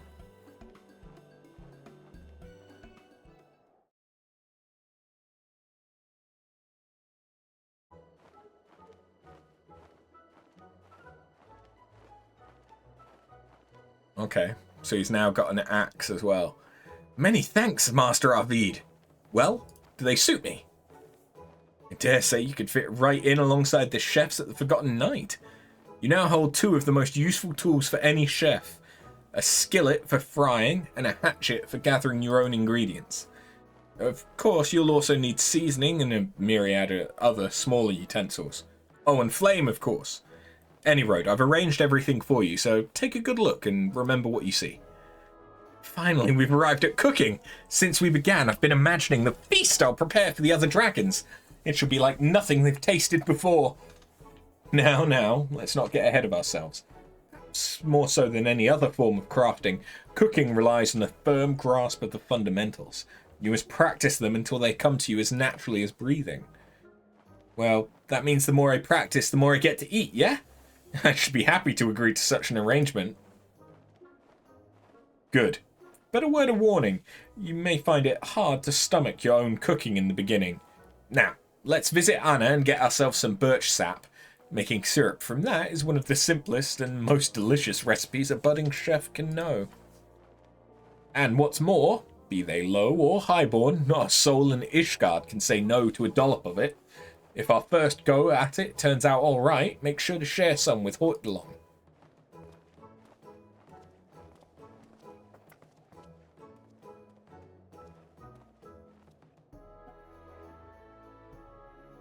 But I'm diabetic. L2's journey has been long indeed, and it seems she still has a way to go. Does every crafter go through the hardships she has? That's heartening news. Truth be told, I had some doubts as to whether or not she was suited to this, but I see now that she's in good company, as am I. Speaking of which, L2 has told me much and more of her kind, and have taken painstaking notes every step of the way. I feel the day I can begin writing my chronicles is fast approaching.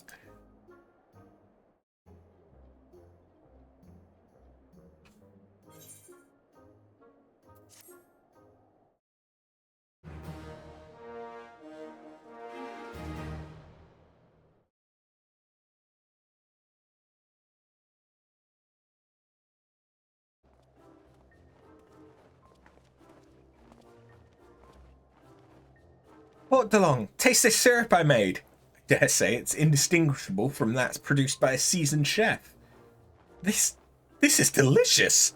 You've a knack for this, L2. Had that same thought. You can have more later, but for now, let's concentrate on the task in front of us. Keep well away from the jar. I'll know if you've stuck your hands inside. Speaking of tasks, have you two come up with any ideas regarding what to serve at this feast of yours? Yes, eventually. I suggested one of my favourites, liver cheese sandwiches.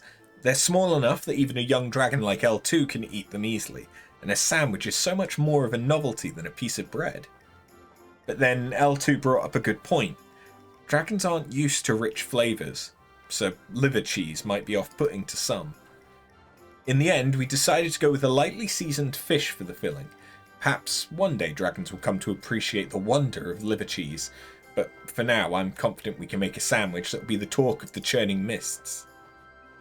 You certainly put a lot of consideration into this. Impressive, lad. And you too, L2.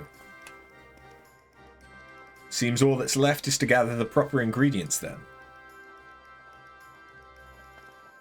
And that's where you come in after. We will wait here and further discuss how we might make this sandwich one to remember. What you need to do is you need to ride your dragon beast to caves, fight some kind of giant pocket monster, and then you'll get some legendary herbs that you can put in the sandwich, and that will make your dragon better.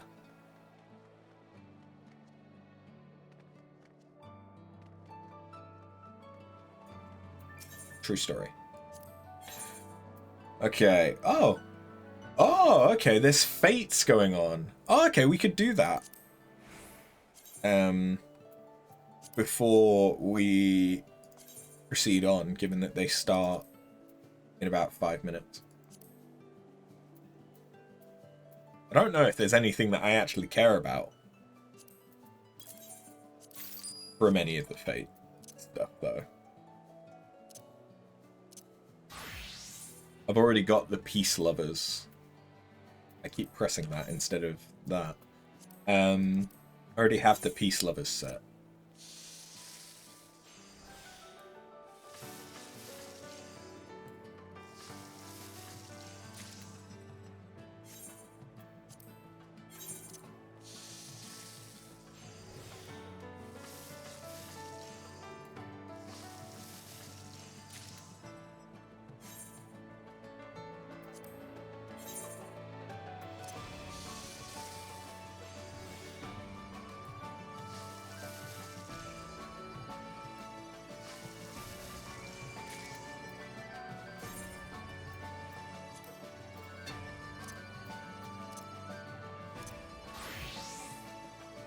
Okay, let's turn these in, and then we're done for another week. If we had done last week with me not, if I hadn't been sick, then we would have maxed out his reputation, I believe. I forget, is L2 masculine or feminine? With this, I am one ilm closer to completing my masterpiece. A dish fit for dragons. The others are sure to go wild over it, and I dare say it will take all I have not to take a bite or three for myself. Yes, my mouth is watering just imagining what it might make with these ingredients. The other dragons may very well be compelled to travel all the way to Ishgard just to get one more bite.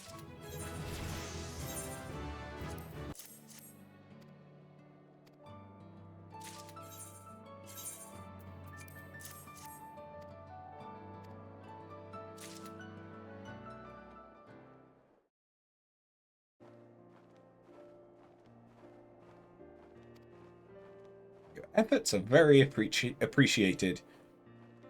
I assure you my desire to learn remains as keen as ever. I suppose I should count myself fortunate. I have a friend such as you to help me along when the road to mastery seems inattainable.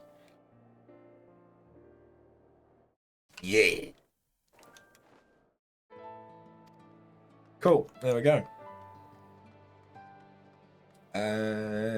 Where do fates start? I want to say, isn't it up here?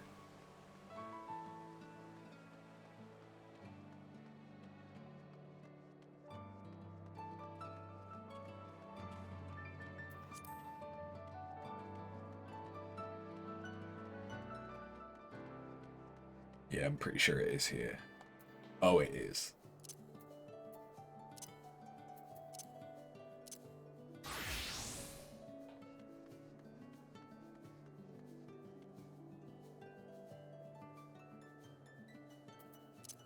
I suppose whilst we've got a little bit of downtime, this is Astro, so literally you draw your cards, and then, like I said, you get guaranteed the cards are what you draw, whether it's Astral or Umbral. So for this one, we've got the melee or tank buff, increase HP recovery via healing actions, creates a barrier, or deals unexpected damage around everything.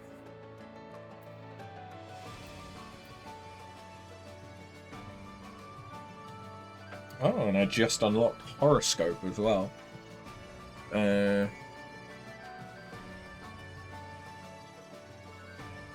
Restores HP of those under either effect when the cards are read a second time or the effect expires.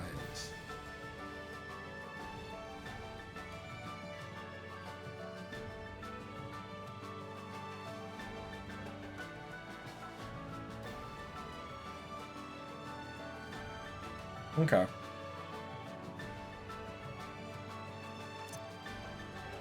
So that's a heal. It's a delayed heal. Bun bun.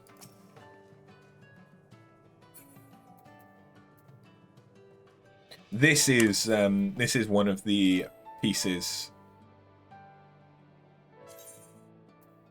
that has the dual channel that it actually makes sense. You can change the color of the inner piece or the outer piece. You can't change the color of the bag, though. Which, you know, is fine, but...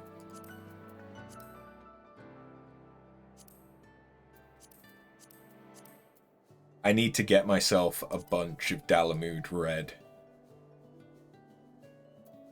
But I think that's... Isn't Dalamud... No, it's not sold at a shop.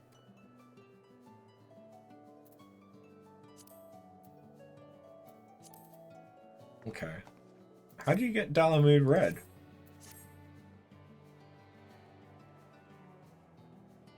Short of just market board.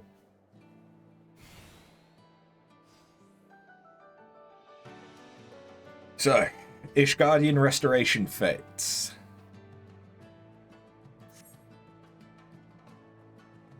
Basically, they are a bunch of little mini games. Like Fates in the overworld. You craft Dalamud Red.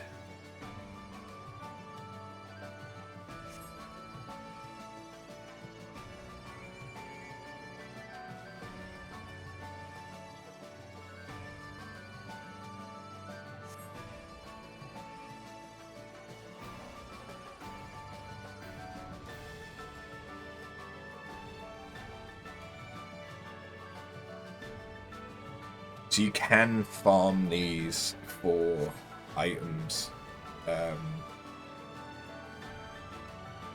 I don't remember what any of the items are other than the Peace Lovers set.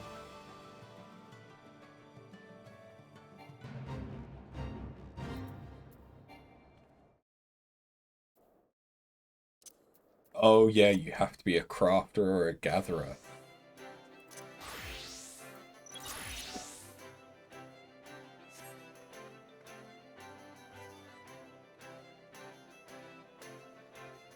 So this first game is basically Simon Says.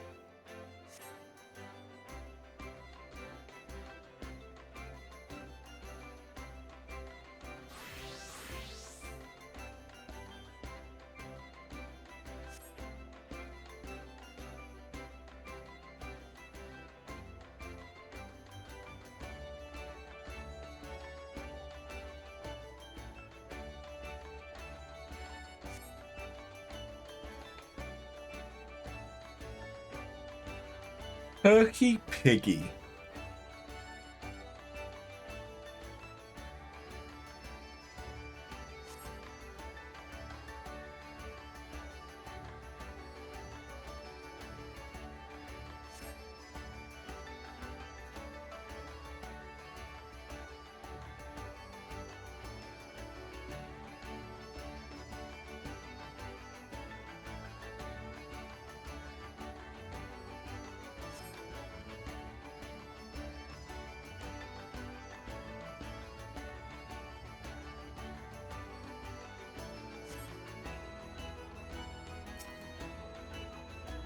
Her.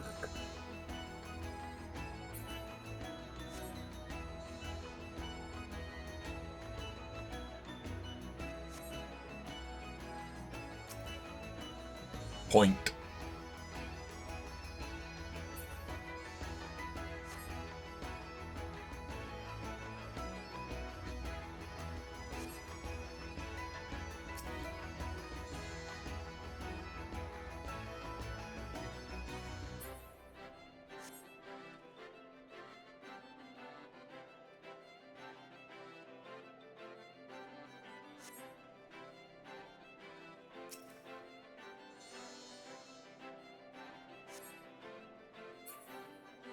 Yeah, it's not exactly difficult.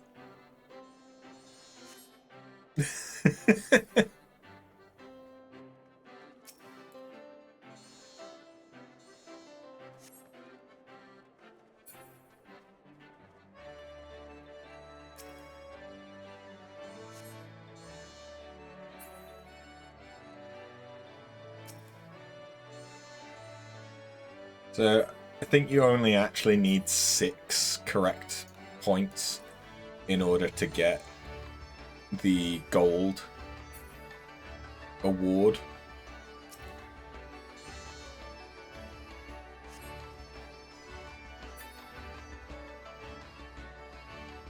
So, okay.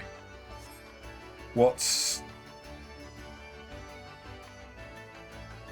the first one? I think the first one is...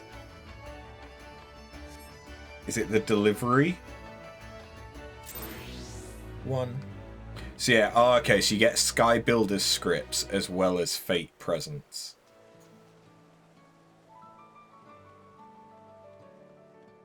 Made of softer stuff, yeah. I think, is that the one that's here?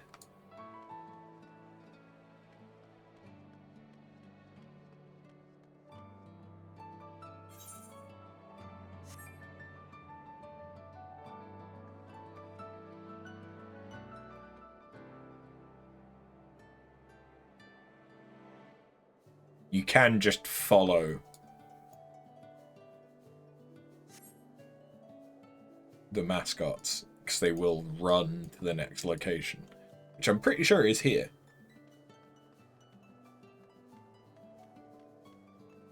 Isn't it?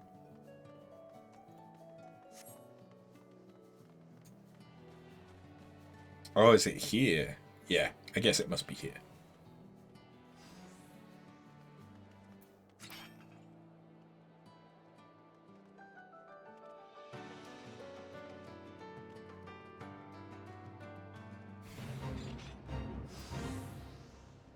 Okay, this is this one. This is not the one I was thinking of.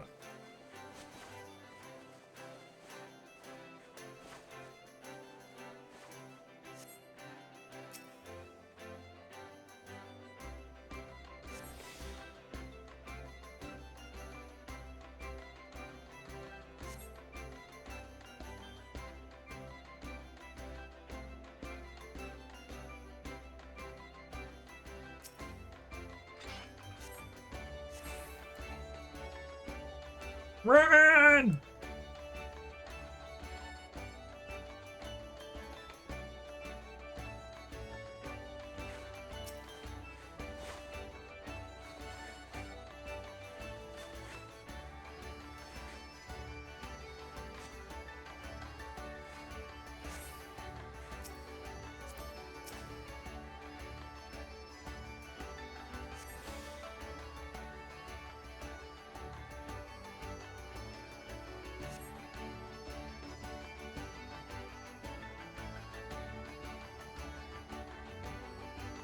To be fair, I am actually earning experience for these fates, so I should probably switch to my Fisher.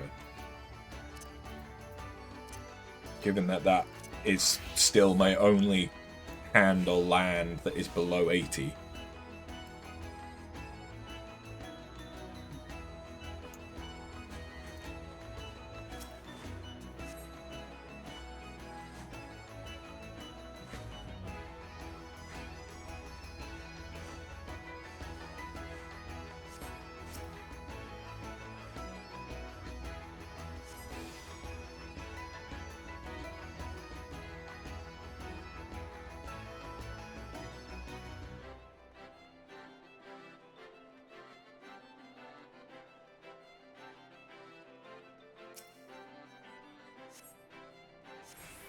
Judging by the fact that they're running off, I think you must only need 3 points in order to get the gold on this.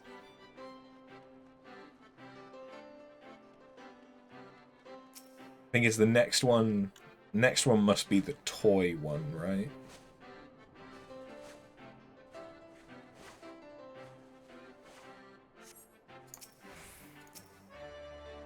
The one for the pig, where you have to find the right imp. I think. It's been a long time since I last did this.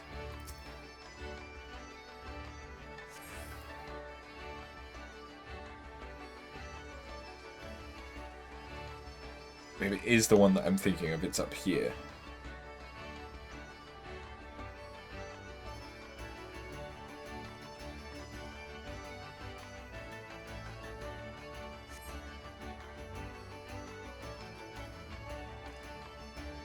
Is it? This doesn't quite look right.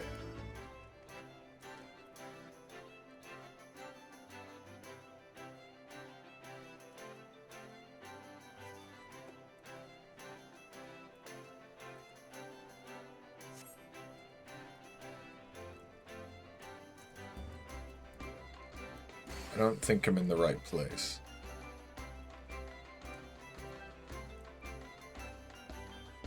Give me the bunny. I want to dress up as Bugs.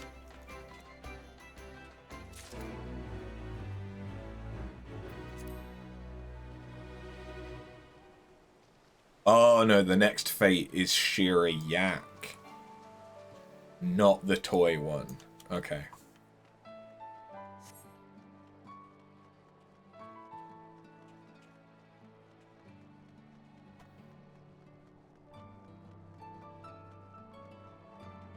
Here a yak happens here.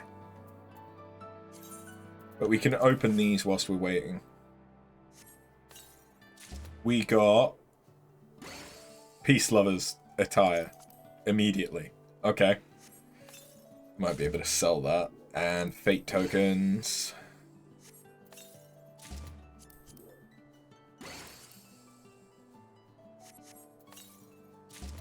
Yeah. So the fate tokens, I forget what you can buy with it, but I know that one of the things that you can buy is the Peace Lovers set. But I literally already have all of this. Although this is all dual channel stuff as well. Dual die channel.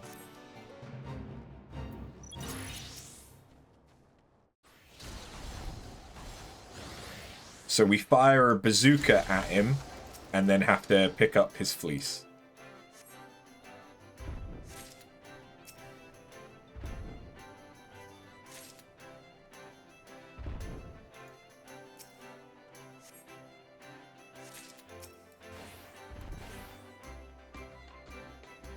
Oh, and then we hand it in to the Chocobo.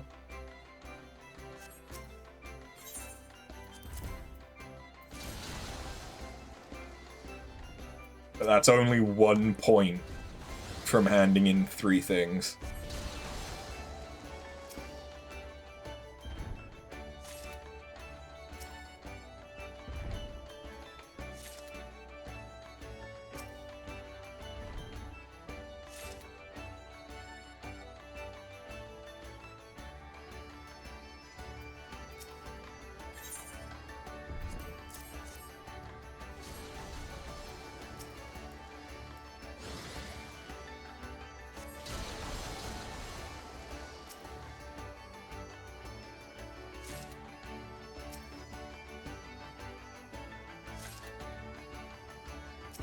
I really should continue the Firmament questline to unlock the other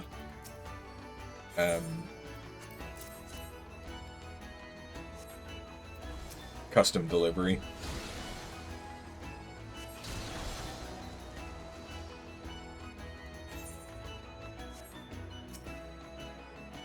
I keep accidentally pressing C when I'm supposed to just be pressing X to make sure that I don't select another player. If you hold X, it ignores players. Really, really handy for when you're in a duty like Praetorium and you're all trying to click on the Magitech armor. Yeah, I think you only need 4 points, given that everyone else is fucking off. So the next one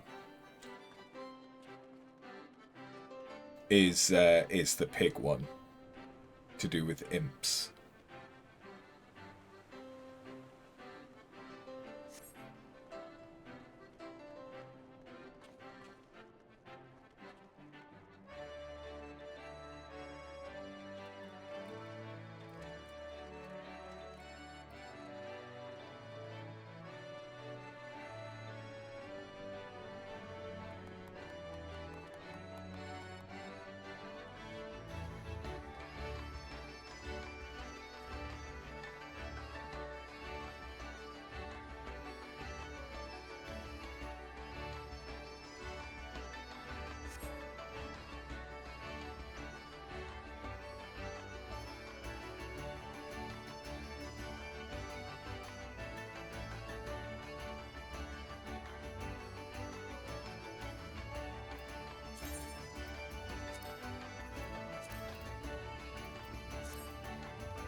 My rewards.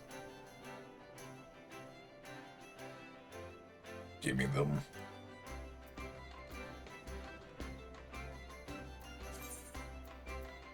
I really do not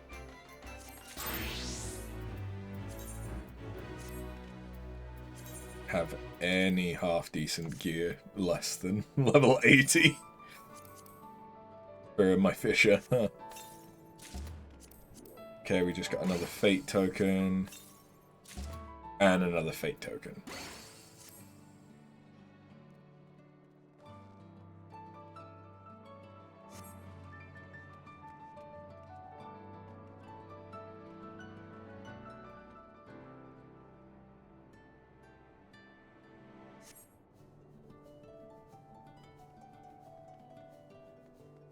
Yeah, so there's only 2 left. There's the one that we're stood at, which is basically just a RNG find the right...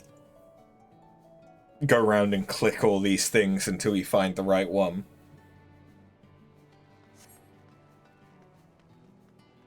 And then the other one is delivering things to the right people.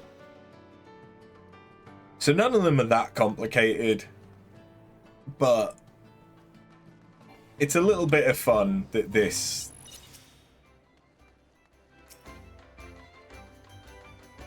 just happens. and it's something that you can do, and it's easy enough to farm these if you wanted to. I don't remember what there is other than the Peace Lovers. If you get the wrong one, which I am apparently getting very lucky to not get, it turns you into an imp for a couple of seconds.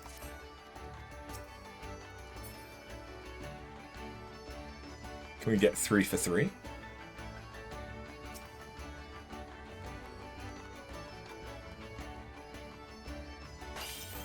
Three for 3.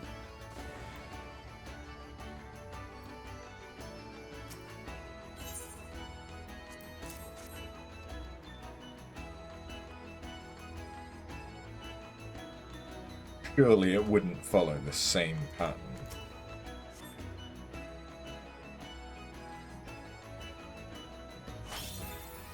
Okay, no, it did.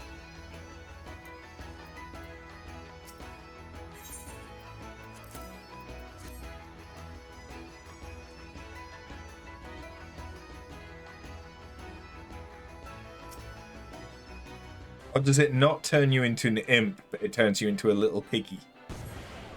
Yeah, okay. It turns you into a little piggy. I've never actually paid attention to what that looks like. It's adorable.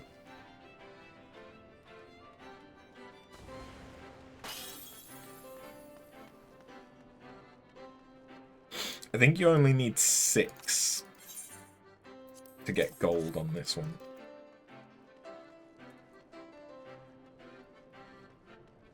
I think.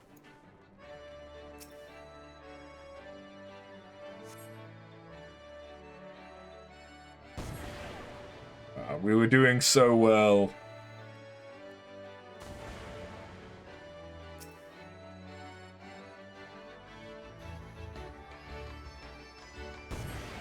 Oh!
Good that I show this once, but I'm definitely not going to bother doing these on stream again.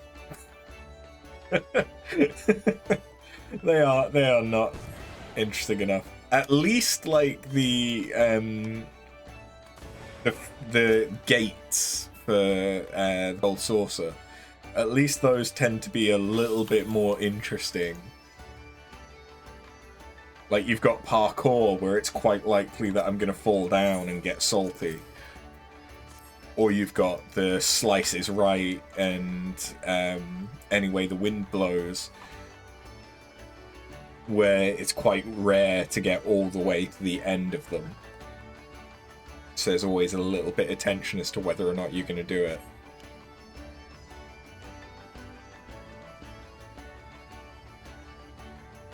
And any of the other ones are quite short.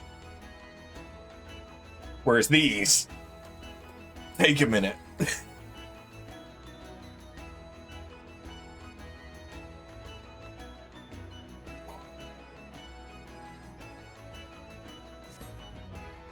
But once we're done with this, we'll go and grab Reaper.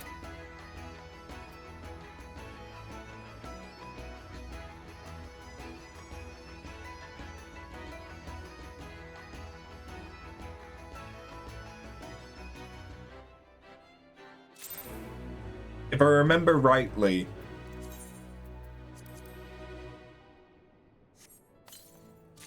The unlock quests for Reaper and Sage don't take very long.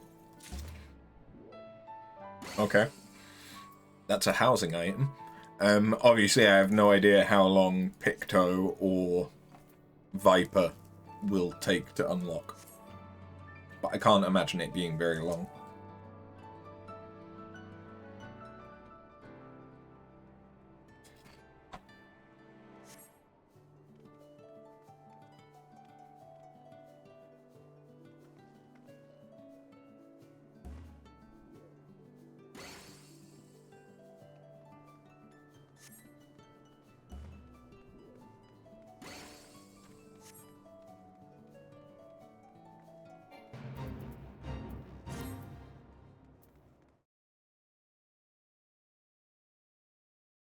Okay, last fate.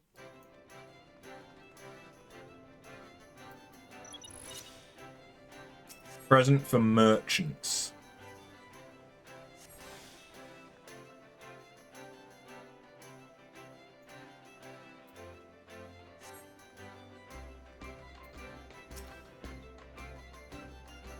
And it's literally you just find the right person to give the gift to. And there's 2 of each. And once you've delivered one to them, you can't deliver another one to them. So generally, I would go for the furthest one first. So now we've got to find children.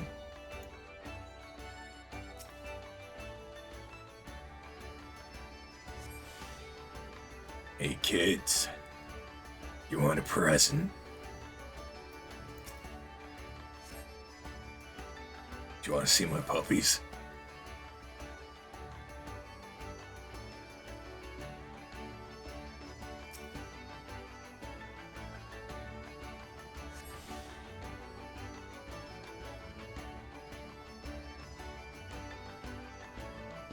I've got some candy back in my van.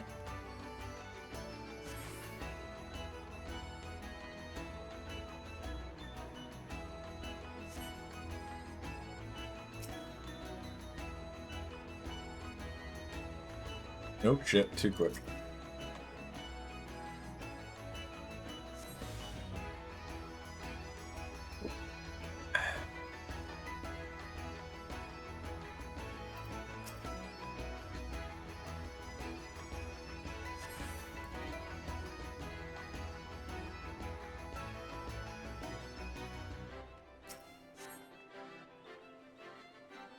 Either 6 or 8 to get gold on this one.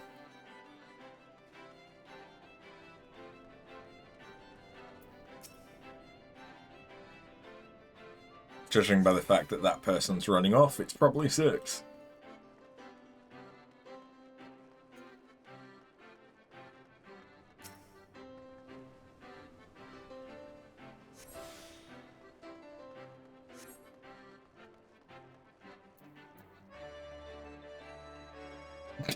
Where the fuck are they going? Just off to completely fuck people's day up by just throwing around massive boxes.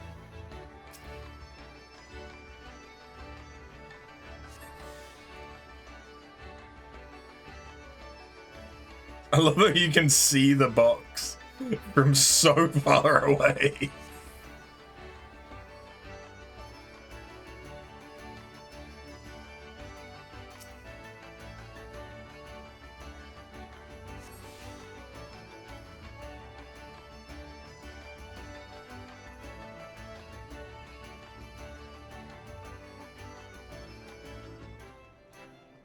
I'm coming, friend.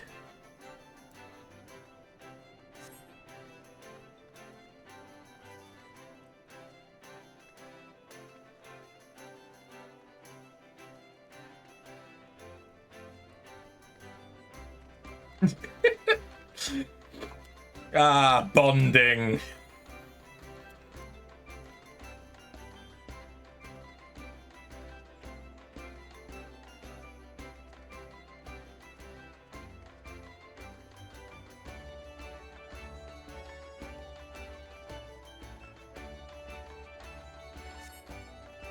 I'm Dark Soulsing. I'm Dark Soulsing.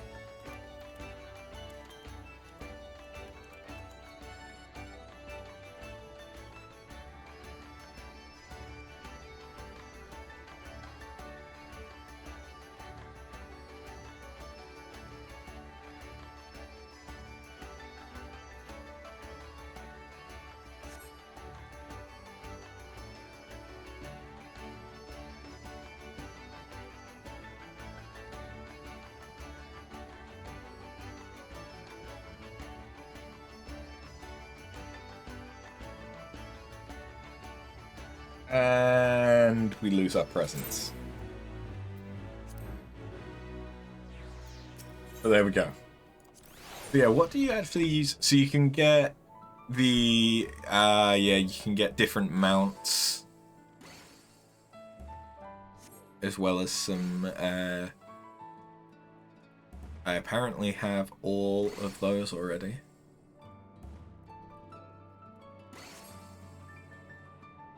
Yeah, there's quite a lot of stuff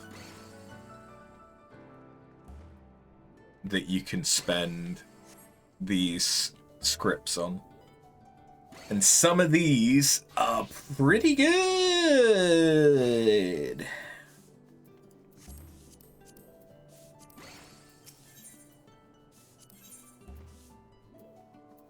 As well as this is how you can get this stuff. Yeah, the Craftsman Apron is quite good. That sells decently on the market board as well.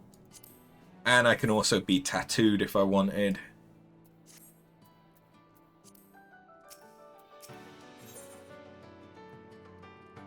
So, what can I spend the fate tokens on? Yeah. There's the dyes are probably the best thing from this. Because, like I said, I already have the Peace Lovers. It is quite lucky to get that from the present itself, because as you can see, it's the most expensive thing if you have to spend these tokens on it.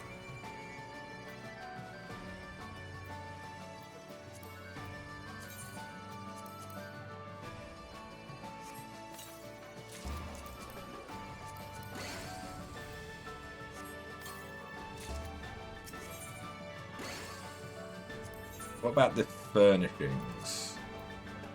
Oh yeah, you can get these costumes, which is just a glamour version of the level 80 gear, which is fine. It's not exactly great.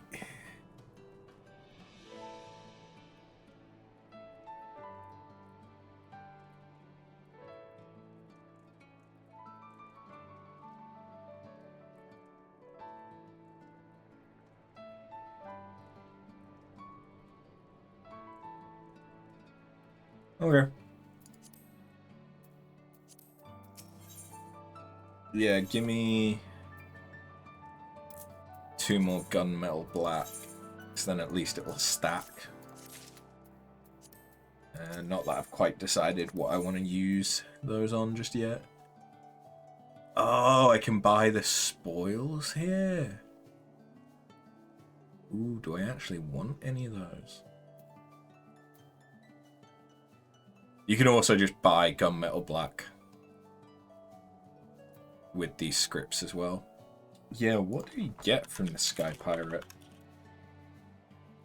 Spoils.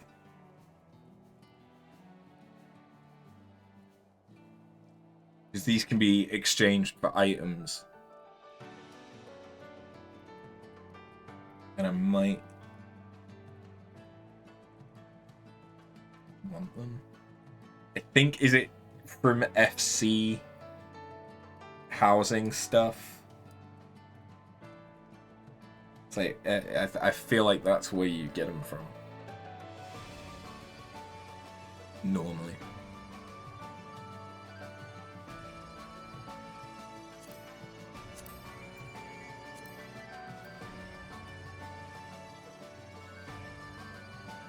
Once these pages load, there we go.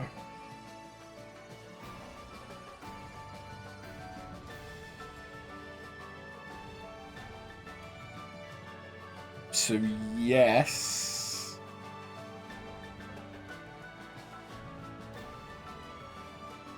But the steel one doesn't really give anything that I would care about. It's mainly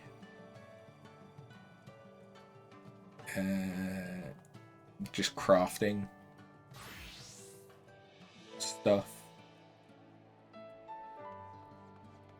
The steel.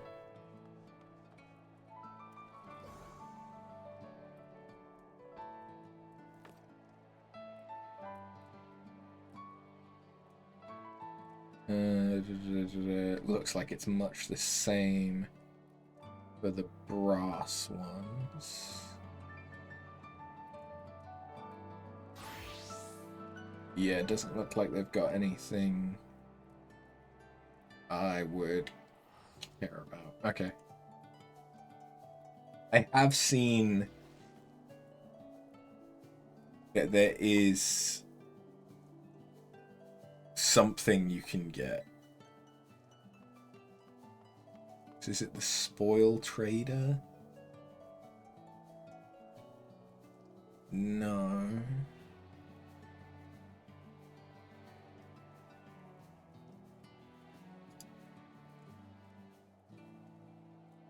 What is sunburst armor? What the fuck? But there are spoils that you can trade for stuff. Like I think there's one that trades for a mount.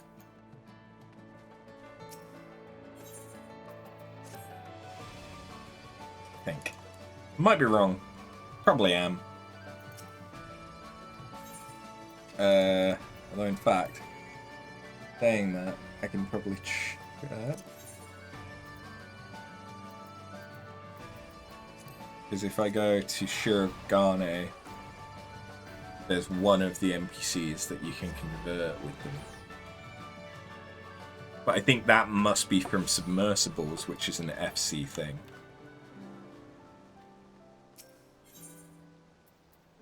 Right?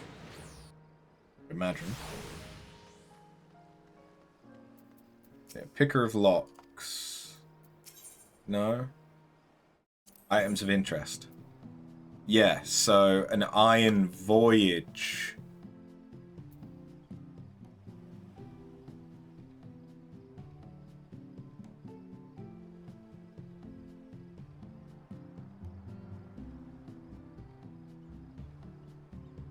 Which, yes, is from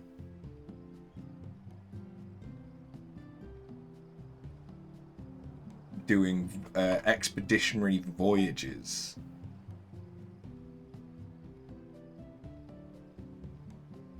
Which must be from FCs.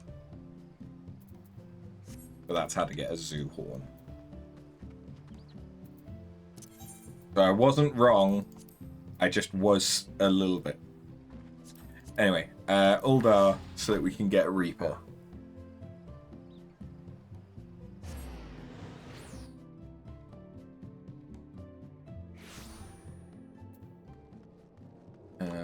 Reaper. Where's the unlock? There's the one for Viper. There's Reaper.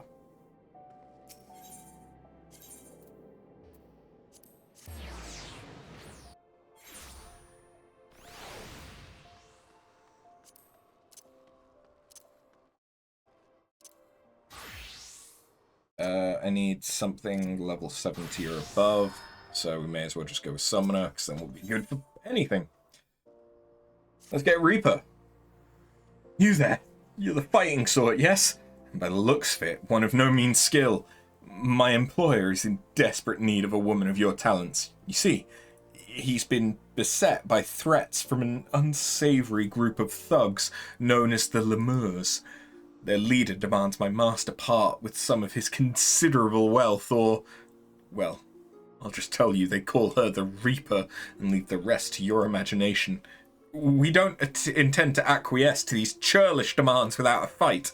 and a stout arm by our sides would go far to ensure our survival. Your arm, perhaps?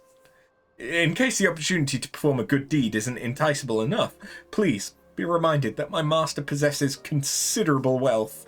If you would aid us, come with haste to the Sapphire Avenue Exchange, where we make our stand against these brutes.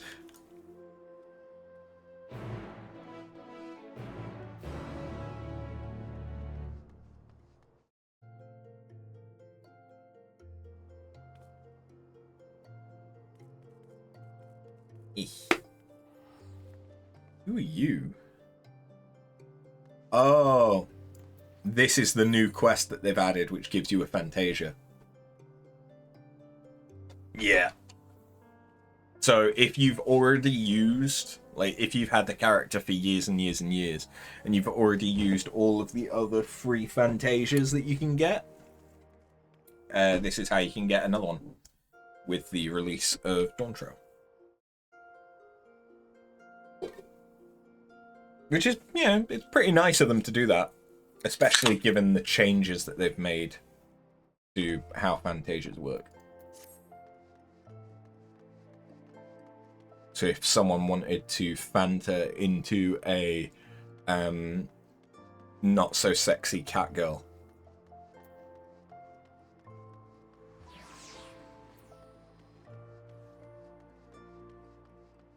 that is to say female Throthgar.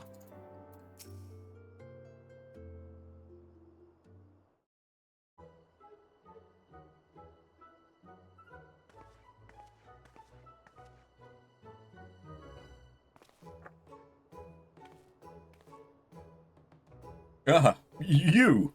I know why you're here, and if you mean to lay a finger on my coin purse, you'll have to pry it from my cold, lifeless Master Gigilio. She's a friend. This adventurer has agreed to help. We'll show the Reaper what her empty intimidations are worth. I see. My apologies, madam. Tensions have been high as of late, as I'm sure you can understand. For reasons that elude me, these lemurs have made my life a waking nightmare. Sight unseen, they have demanded I begin paying them for the luxury of my own life. Rumours abound of their origin. Some say that they are the detritus of some barbaric nation. They flout our laws and threaten their betters with impunity. They're led by a dead-eyed killer who draws her scythe at the smallest slight. Refuse their payments of coin, and she takes her share of your lifeblood instead. Rubbish, I say. The Reaper is naught but a toothless bandit. Interesting story you have there. Here to test it.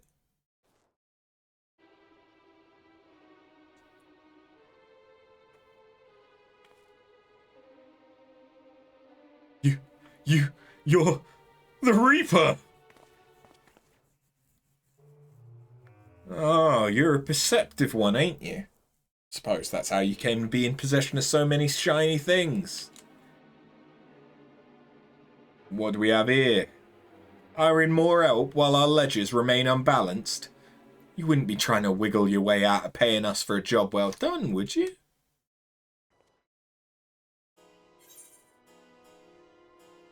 You've hired the lemurs before.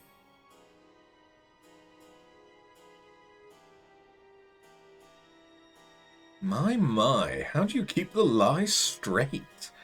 You didn't tell your hired muscle here what great friends we were? So great, in fact, that you trusted none other than me and mine to put the scare into your competition. A job we were happy to do. You can't find your fortune in this fair city without stepping over a few bodies on the way, after all. But as the flexible as our morals are, I'm afraid, without the coin to bend them, we only have one recourse. Unless...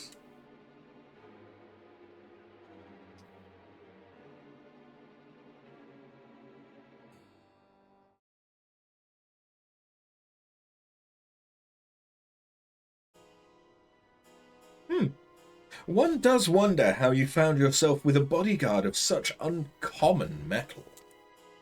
Aye, not an ons of fear in that gaze, and not a mote of puffed up arrogance either. This lass, my dear Gigolo, is the genuine article.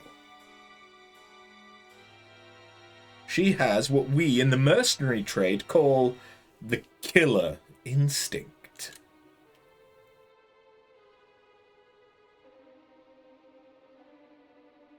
How's this? For the sake of our long-standing friendship, I'll make it simple. Allow me to take this adventure off your hands, and the debt is forgiven. What? That's all? I believe this is what them in your trade call a bargain. As for you, adventurer, it seems you've been made a free agent. But if you're still inclined to put those instincts of yours to use, come and visit our headquarters in Pearl Lane. The door's open.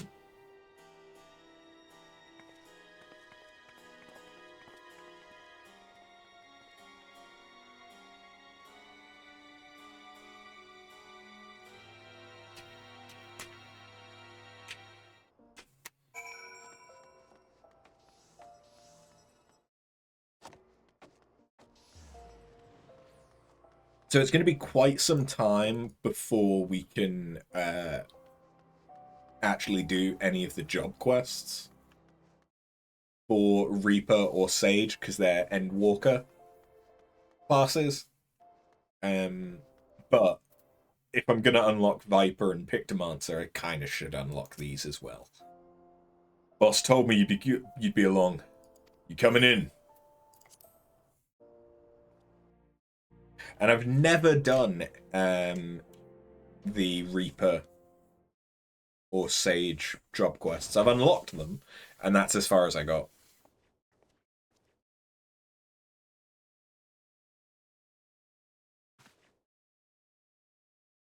Boss, guest of honor's arrived.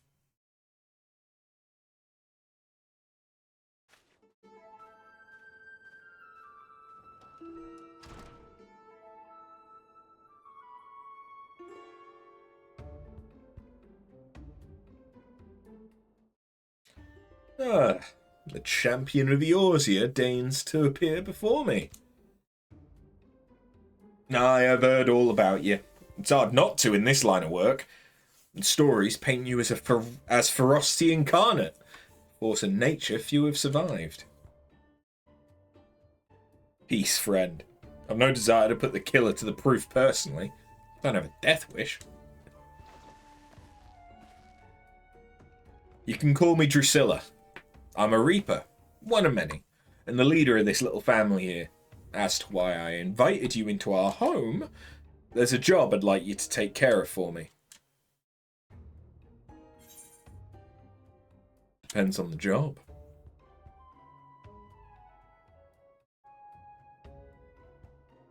Now, don't you worry that virtuous heart of yours, eh? I wouldn't ask you to do so much as bend the law.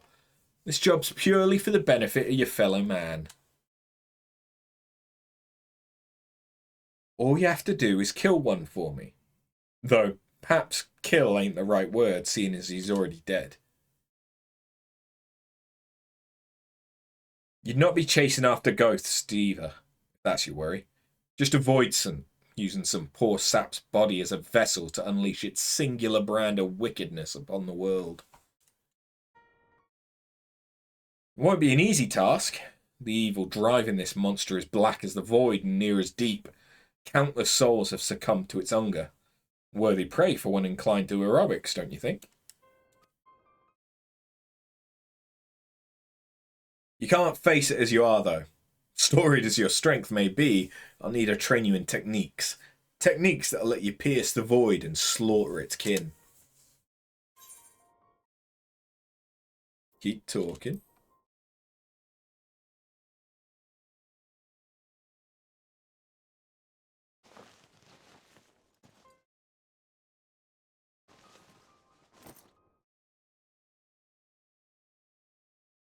Ermagerd, she's a Garlean. Don't see many Garleans in Uldar, do you? Let alone ones as savage as this. Save your startled gasps. I'm not out of surprises yet. Hold your hand out to the crystal here. If you're made of the stuff I think you are, then you're in for a treat.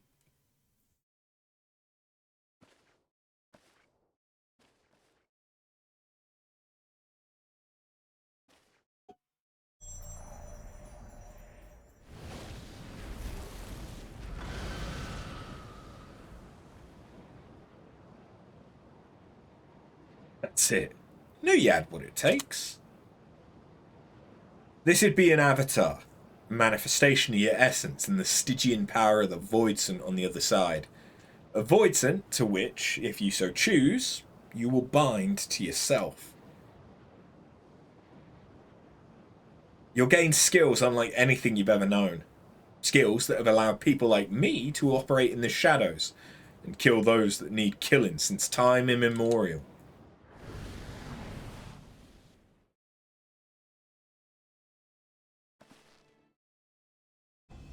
And your first assignment, should you walk this path, is to use the power of one Voidsent against another for the betterment of the realm.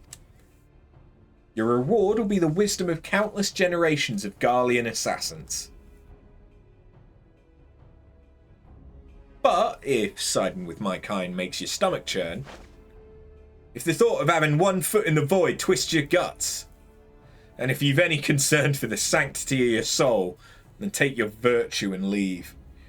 However, if you're none of the aforementioned objections and you don't mind walking the knife's edge twixt life and death, then you'll have the tools to see your justice done. And done right. Every time. This is the choice you must make, and soon. Every moment our quarry stalks the land is another opportunity for it to do harm.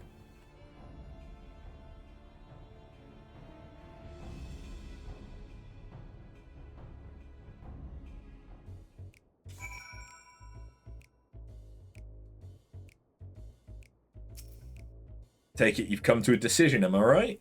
There'll be no turning back once you've chosen, mind you. You'll dance with death and return as its envoy, or you won't return at all. So what'll it be? I will not suffer this Voidsent to threaten the innocent. I will dance! Very good. Then let's not waste time. Take up this crystal and attest to both worlds that you walk as a reaper. Bind yourself to the void and claim the strength that the weak of heart shun. Though the avatar at your side does the Voidsent bring its power to bear. Through the avatar at your side does the Voidsent bring its power to bear, feeding upon the souls of the fiends you cut down in return. Not a bad arrangement, eh? But I'm sure you tire of words. Here, the traditional weapon of our order. Let's see how it looks strapped to your back.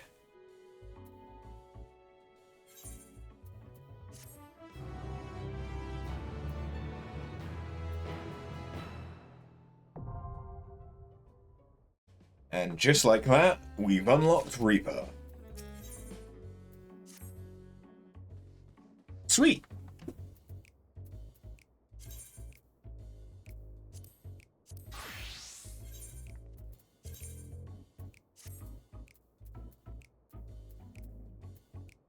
Thing is, yeah, I already have some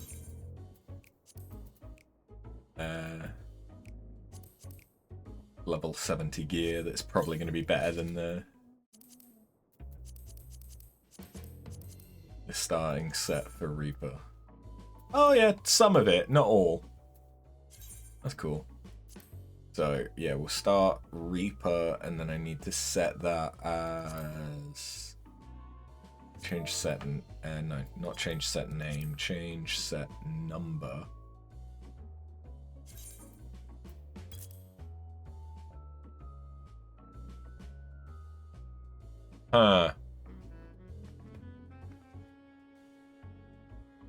That could be an issue. Okay. I mean, it's not really an issue. I've got loads of room for the way that I've organized this. But I've still got Viper, which is a physical melee. That's fine. Anyway, yeah. Reaper. Unsurprisingly, uses a scythe.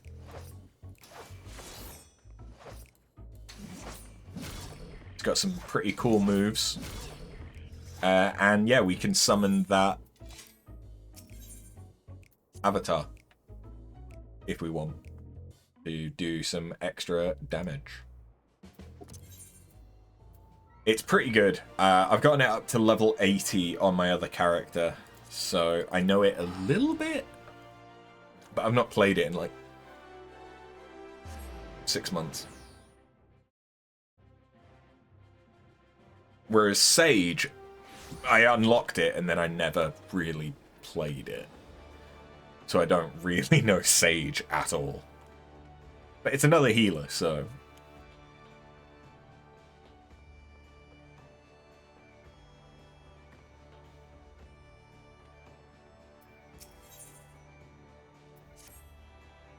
Limsa Laminsa, former disreputable haven for pirates, now one of the realm's finest city-states, boasting a peerless shipping industry and an enviable culinary culture. Oh, how it bustles.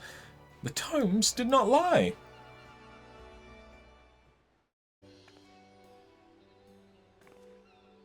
You're a paladin.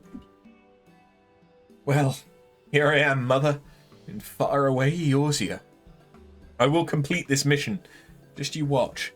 In your noble name, and as first of my class, I will succeed. And afterwards, perhaps I shall invite our esteemed alumna, Lycée, for tea at the Bismarck. I'll be the envy of everyone.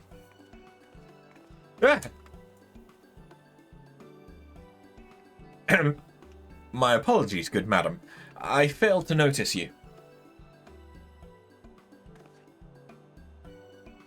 I am Lala Jinjal, a native of Sharlayan. By your appearance, I assume you're an adventurer? Are you perchance well-travelled in Eorzea? So you are? Oh no. Oh no. So you are? How very fortuitous. And after is your name, you say? I swear I heard it somewhere before. In any event, it's a pleasure to make your acquaintance. I have the hiccups. Oh.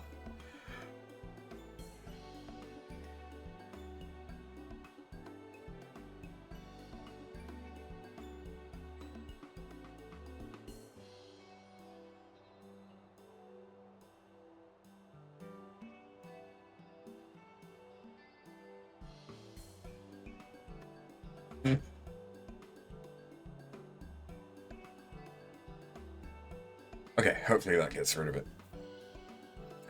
As for myself, I'm an operative on a mission from the Forum, our nation's governing body. This being my first time in Eorzea, I studied as best I could in preparation. But there's no substitute for a local's knowledge. Thus did I intend to hire an adventurer like yourself to serve as my escort.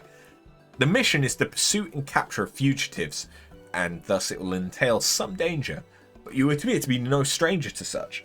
Might you be willing to assist me in this endeavour? I'd be glad to give you the grand tour.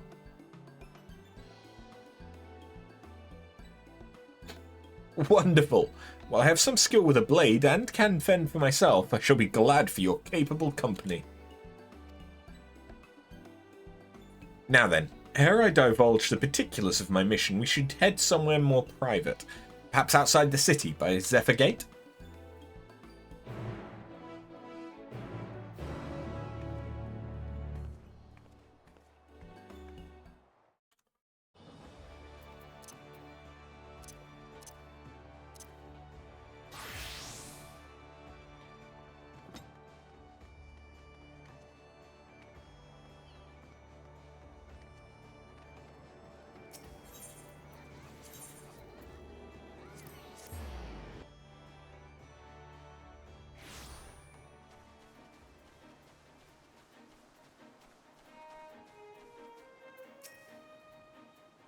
Forgive me if I seem overly cautious, but this mission is highly confidential. Were the wrong people to learn of it, my superiors would give me an earful. But I believe we may speak freely here, so permit me to brief you on the details. As I mentioned, I am on the trail of fugitives, Criminals who fled Sharlayan and came to these shores. Extremely dangerous individuals who've enhanced themselves via forbidden means. Means which have rendered them unsound of mind.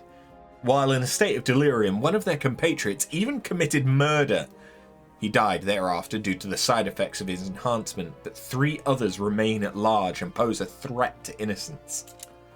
Their leader, a Viera male, is also alleged to have stolen valuable technological secrets. By way of reference material, I've brought this soul crystal. Ah, it's hot! It's hot! What in the world? Never known soul crystals to give off such heat before.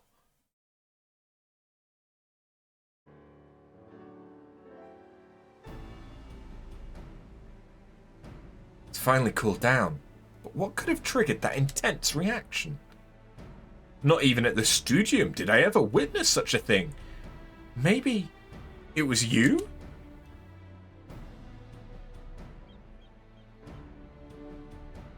The technological secrets which were stolen were contained in a similar crystal.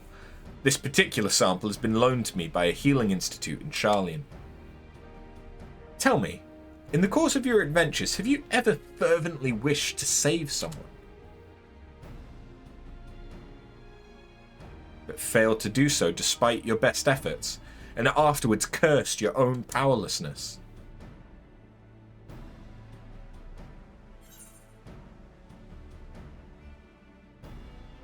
I've had to watch some of my dearest friends slip away.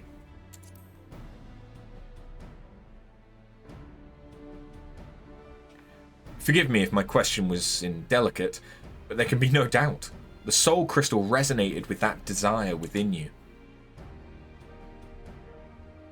When I received the crystal, I was told that should it respond in this manner to my Eorzean collaborator, I should entrust it to them, for the knowledge it imparts, the knowledge of somnutics, would surely avail me in my mission.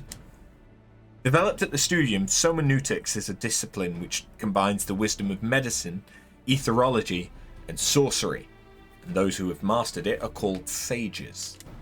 Through medicine, a sage grasps the workings of the flesh. Through aetherology, she unlocks the secrets of the soul, and through sorcery, she learns to manipulate the two.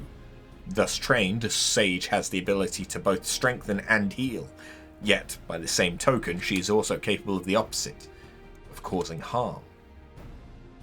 Not just anyone can take up the sage's art. No, one must be prepared to hold the lives of others in one's hands. Are you willing to bear such a burden? If you are, and would swear to use the art for good, then I shall entrust this soul crystal to you. So, have you come to a decision? Then I will bear witness to your pledge. Do you swear to use the sage's art for good, and to wield its power to the best of your judgment and ability? Yaha. Excellent. Chosen as you are by the crystal, I had faith that you'd rise to the occasion. When those around you cry out for succor, the crystal shall be your ally, for it bears the wisdom of sages past and their hopes for the future. By hearkening to their whispers and following in their footsteps, you'll come to embody those hopes, to save and change countless lives. Lest you worry how you will learn the art, I can provide guidance, to an extent in any case. During my time at the studium, I had occasion to study somnutics. While I wasn't gifted in spellcraft and came to favor steel, I remember the lessons and will share what I know. Together with the soul crystal, I shall provide you with a set of sage's garments. So go on, take up your crystal and don your attire. We shall begin your training.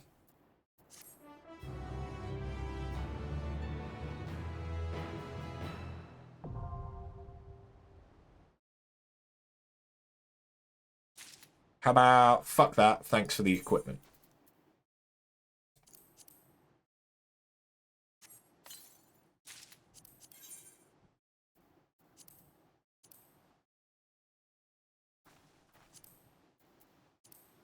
There we go, now it'll let me...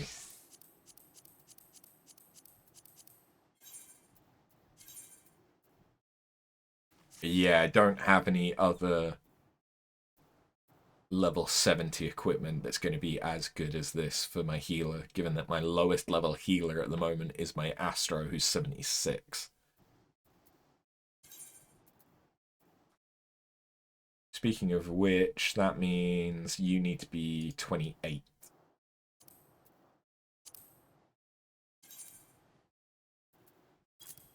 And then I still need to add these to my macros. But yeah, we have Sage. So now I need Picto and Viper. Viper I know is in Uldar. Picto, forget where that starts. It's either Gridania or Limsa, but I've not seen anything in Limsa, so it's probably Gridania.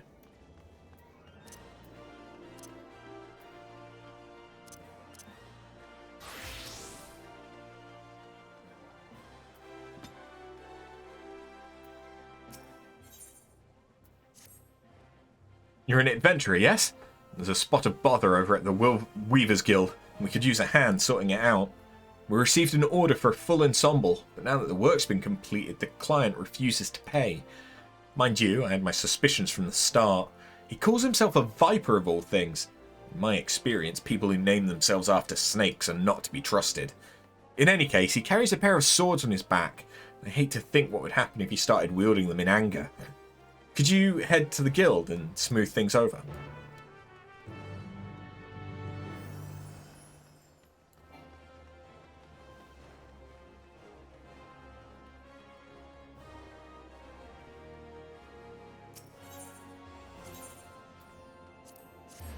Still haven't done any of the crafters quests myself yet.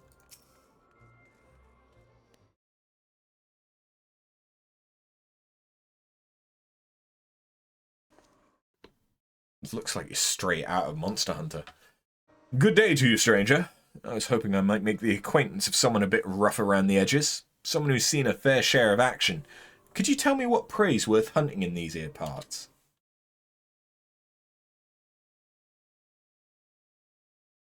Have you any idea what he's talking about?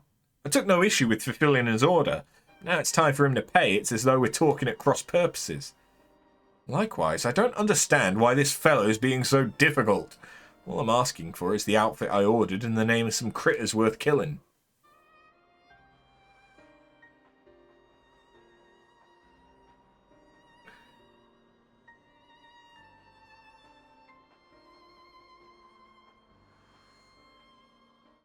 Maybe I ought to explain from the beginning. I'm from Toril, a big old continent on the other side of the salt west of here.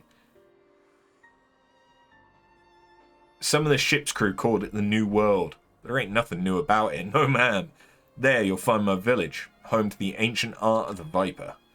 Our duty is to hunt ferocious beasts that endanger the lives of innocent folk. In fact, that's what brought me here. Thing is, all that fighting and long days on the road ain't been too kind to my gear. Reckon it was high time I got me a new get-up, bespoke and all. Fascinating, I'm sure, but why do you refuse to pay for your order? And why are you so insistent that I choose my prey? Because how else am I supposed to pay you? Do us a favour, and we'll hunt down any beast you want. That's the code. How we Vipers do business.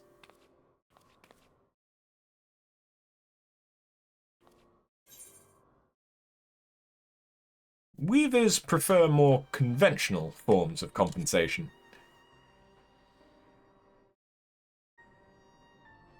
That's so. She's saying they want something else instead. Money. Payment commensurate with the skill and materials required. In Gil, preferably. Well, didn't see that one coming.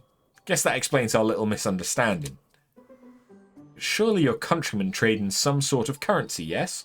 Or are you Vipers so far removed from society as to be unaware of such concepts? Of course we know what money is. We ain't no bumpkins, but when it comes to requisitioning goods and services, I usually rely on the elders to deal with the artisans and the like.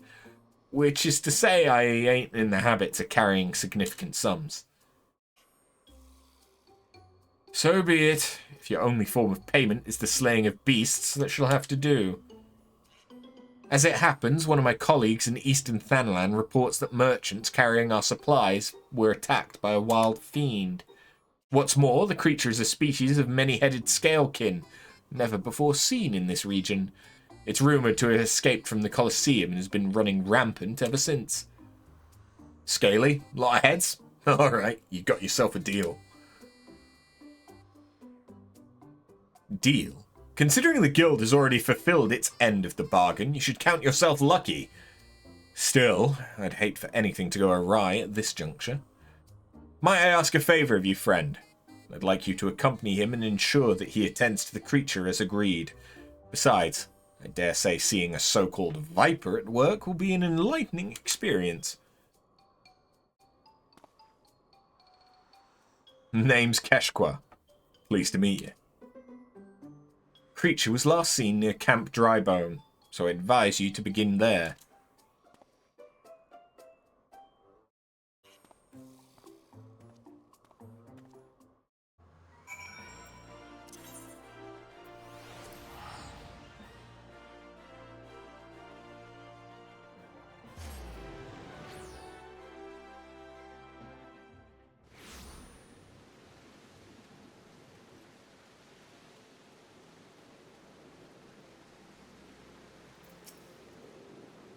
So, this is Camp Drybone, huh? Fitting name. Anyway, you ready to hunt? Fitting name? It's pissing it down with rain right now. What's that look for? Well, let me guess. You want to ask around first, see if anyone can point us in the right direction? No need. Weaver's friend told me plenty. All we got to do is track down the beast, which is a viper's specialty.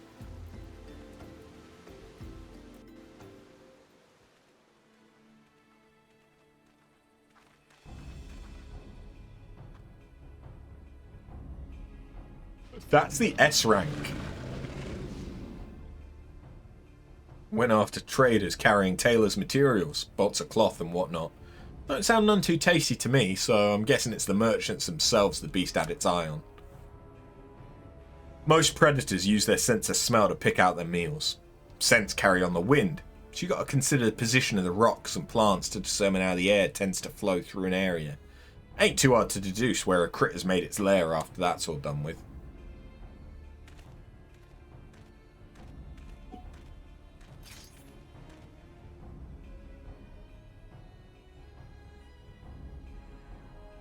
Yeah, that's a big un. Mean looking too. Must be wreaking havoc on the food chain. Never mind the danger it poses to the locals. Well, time to do what a duck viper does best.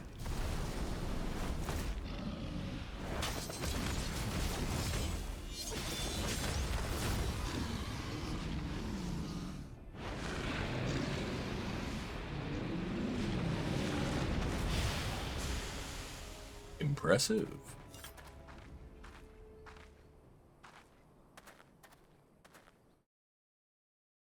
That's that. So you like the show? Don't play coy. Can see you're intrigued. But before I spill all my secrets, I got a question for you. Ever heard of a Tural Vidral?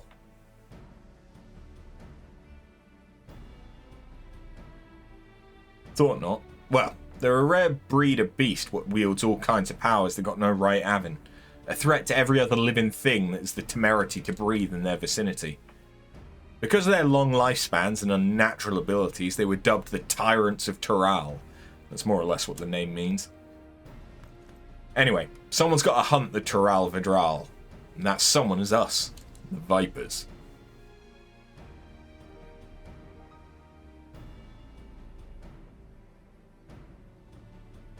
You know, I met a fair few adventurers during my time here.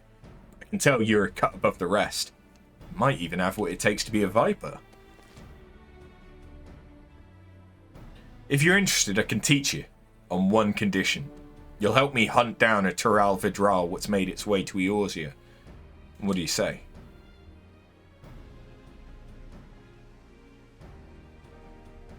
Hell of a thing to ask out of the blue, I know. Just think on it some, will you? Let's head on back to Uldar and tell the Weaver fellow we're square. The journey will give you some time to consider me offer.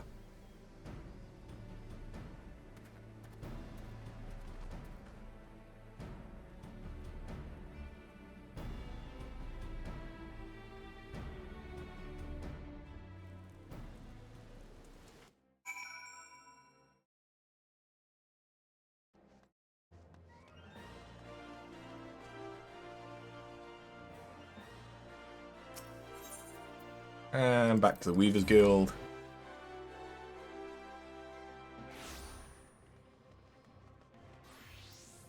And Viper. I just gave our Weaver friend the good news and he handed over this set of fancy duds, as promised. Gotta say, it was worth the trouble. So about my offer.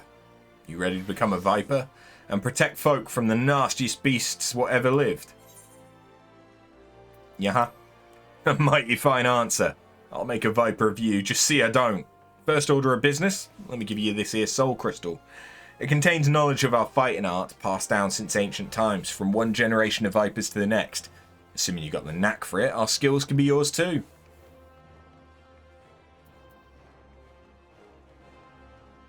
I've also got a fresh set of Viper gear for you. The Weavers Guild wanted to thank you for overseeing our hunt earlier, so they made you your very own outfit. Guess that fella took your measurements by eye or something. Oh, and the blades are a couple of spares out handy. Try it all on for size, and let me get a look at you while you're at it.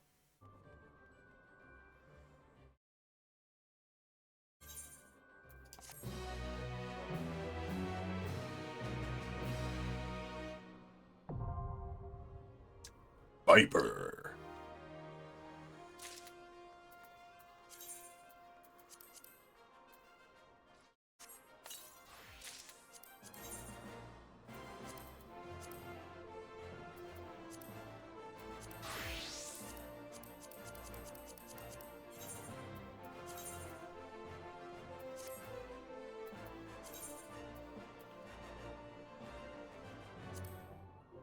Now, let's just put that at 9.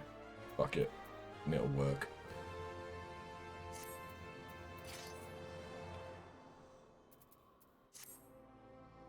And this will use scouting sets, which, to be honest, kind of works out.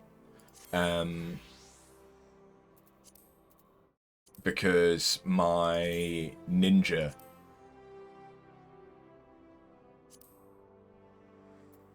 is very close to 80.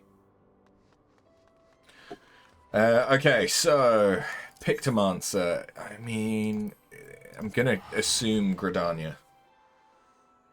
I'm gonna assume.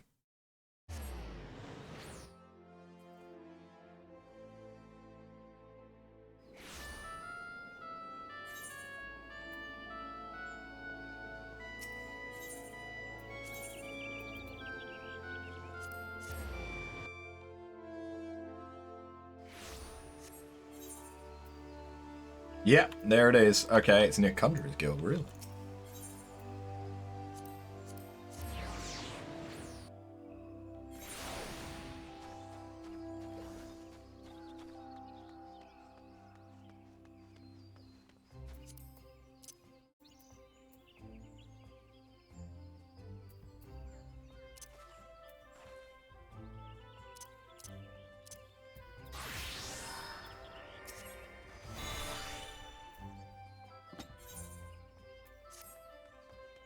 Matron, help me.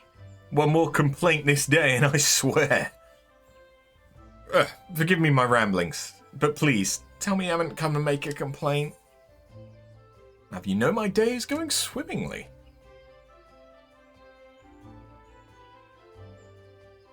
Well, I should warn you that a Moogle's been making a nuisance of himself here in Gridania. The Pommed Pet has been harassing adventurers in an attempt to rope them into some painting endeavour. Despite the lack of interest, he refuses to give up. You're an adventuring sort, are you not? If so, you'd be wise to give that Moogle a wide berth. Unless you are the artistic adventuring sort. I suspect he's still loitering in the Aetheryte Plaza, if my tale has piqued your interest.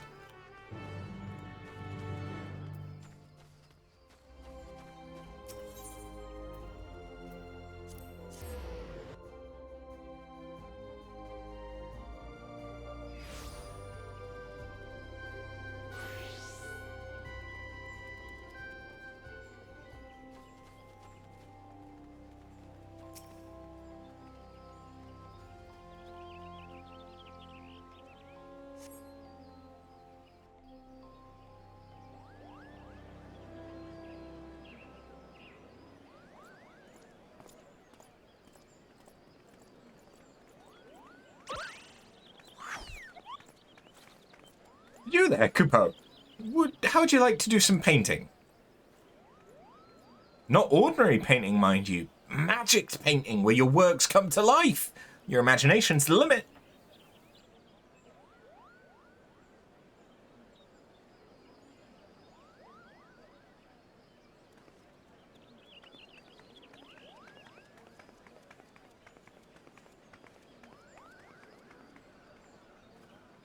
Aw, Kupo nuts.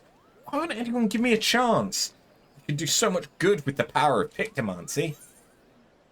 You had me at magic painting. What did you say, Kupo? You're not pulling my palm, are you? You wish to know more about pictomancy? Truly?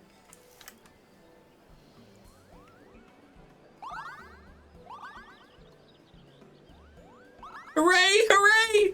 The name's Kupopo, and I'm extremely pleased to meet you, Kupo. I am the inheritor of a Pictomancer's soul crystal, and I seek a creative individual who can carry on this arcane artistry.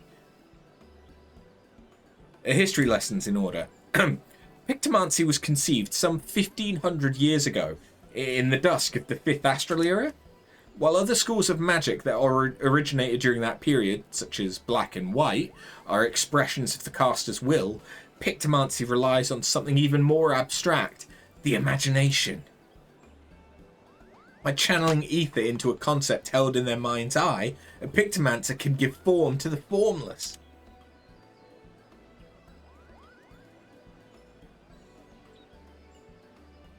It's a bit tricky to wrap your head around, I know. And that's precisely why the Great Archon Realm, founder of Pictomancy, incorporated the painter's tools into our art. Realm. Realm is... Was that... I forget which Final Fantasy that was. Was it 5? I don't think it had... Terra and the Magitex in it, so I think it was 5. But wasn't... No, because 5 is the one that has Boko.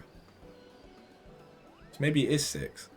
But it's... Anyway, Realm is a classic Final Fantasy character from one of the games. And she was a painter. A gifted artist as well as a mage, Realm took up a brush instead of a staff and wielded ether like paint to give shape to her imaginings. In this way was Pictomancy born, a magical discipline unlike any other. Kupo? Now, Realm was a charitable soul and never, ever used her powers for self-serving ends. She dedicated her life to aiding and defending those in need. During the War of the Magi, Realm travelled the land and saved countless people with her Pictomancy, and it was for those deeds that she earned a place among the 12 Archons.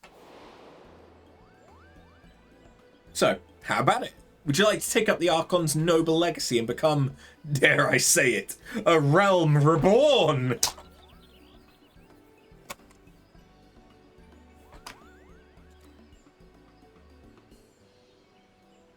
Jesus Christ. I didn't see that coming. I should have seen that coming, but I didn't. Wonderful, Kupo! Your enthusiasm warms my heart. As I have only one soul crystal, however, I must ensure that I entrust it to the right person. Therefore, before I grant you this dazzling opportunity, I require that you attend a job interview. Seek me out at the Carline Canopy, and be sure to come prepared with your fanciest, pictomanciest answers for my flurry of very professional questions.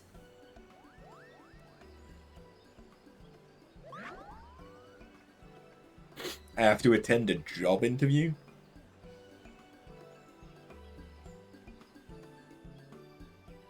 Okay.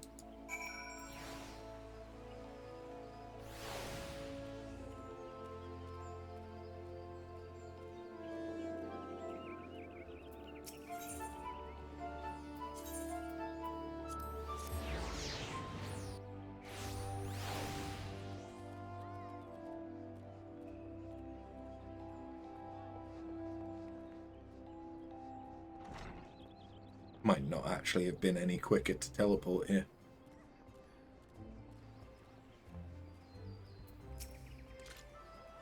Ah, there you are. I would have invited you to my cozy little hovel and put out tea and biscuits. Except I don't have a cozy little hovel, or any home to speak of, for that matter. Such is the life of an itinerant Moogle, Kupo. Haven't a guild to my name either, so I can't order us tea and biscuits. But we can avail ourselves of a table.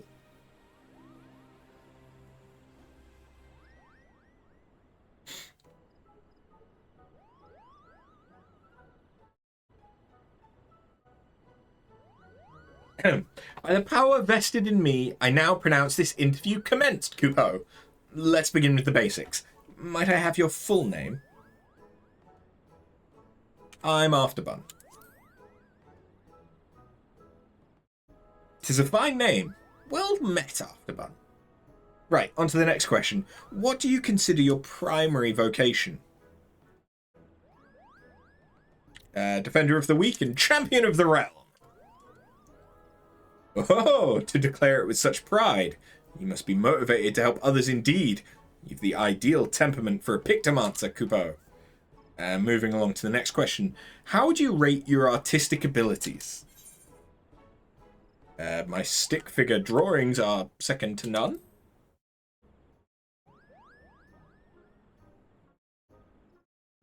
Well, I, for one, think stick figures are wonderful, as is your honest answer. You'll be pleased to know that Pictomancy relies more on one's imagination than their artistic abilities, so don't fret about your egregious lack of the latter. Speaking of imagination, let's try and put yours to work. Tell me the first thought that enters your mind when you hear the word Moogle. Very little shites.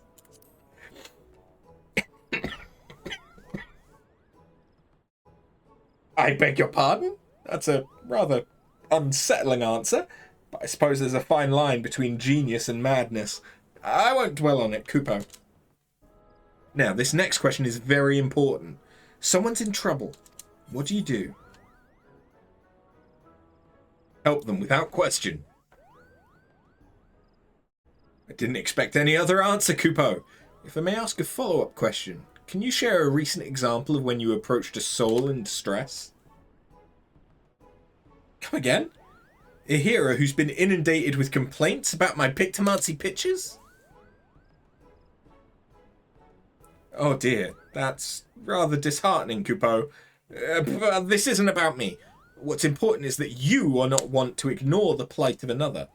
That willingness to serve a greater purpose and emulate Archon Realm's example is the key to becoming a truly talented Pictomancer.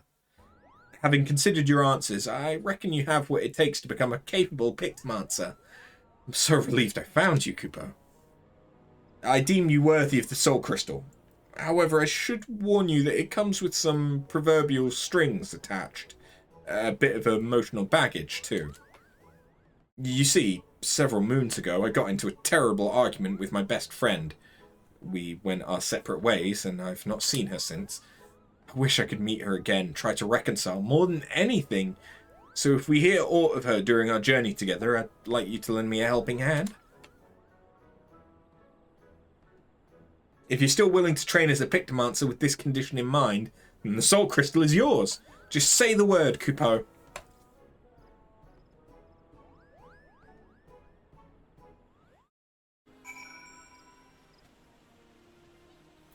The word. So you still wish to be a Pictomancer, in full acceptance of my conditions? Then as promised, I bestow upon you the Soul Crystal, and to help you get started, I've prepared a set of equipment. Hopefully it fits, Kupo.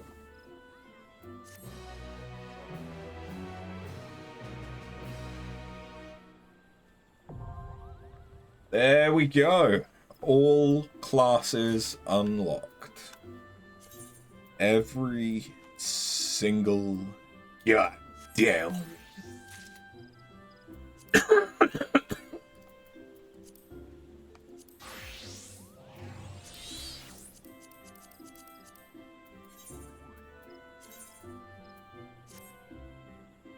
I got better booties.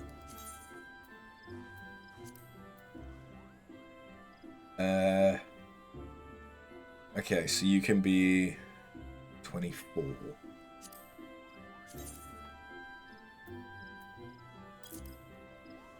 Yeah. Oh, and apparently this is dual dye. Oh, okay, I can dye the brush itself as well. The brush tip. Cool. And yeah, this comes creature canvas, weapon canvas, and landscape canvas.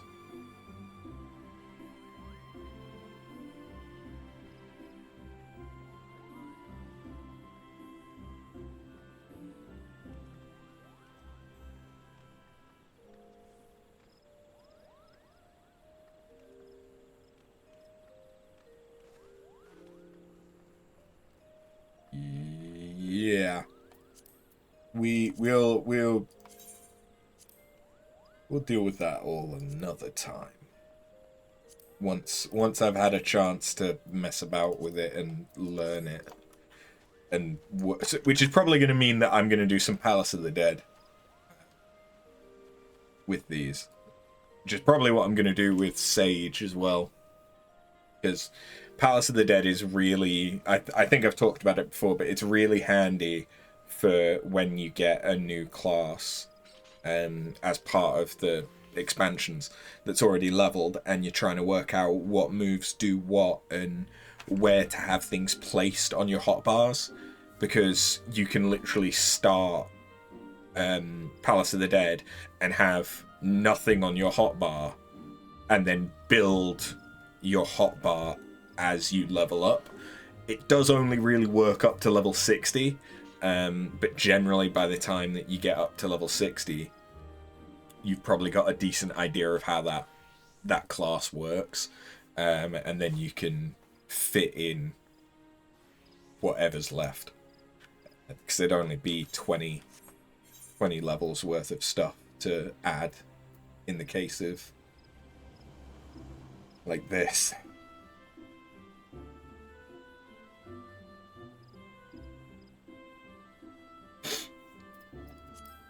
Interesting. Anyway. Ow.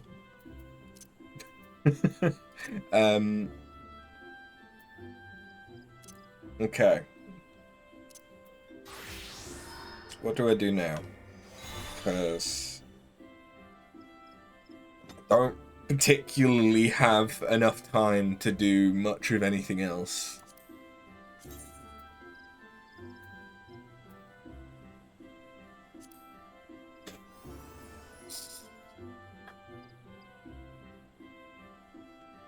Yeah, because I should probably finish up in the next half an hour in order to try and get some decent sleep, so that we can do Elden Ring and maybe start Elden Ring's DLC tomorrow on the Pure Caster run. So don't think I have enough time to do any job quests for Heavensward. Because that's probably going to take at least an hour, and that's probably being generous. It's more likely to be an hour and a half.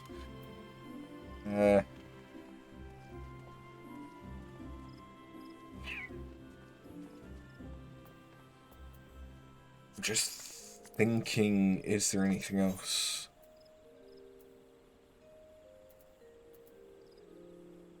Not really, no. We haven't progressed far enough into Stormblood to have anything else to do. Like, we don't have any of the beast tribes for Stormblood yet. We've got to do, I think it's the next zone that we'll unlock in Stormblood that has the first beast tribe in it, which is the Kojin, I think their name is.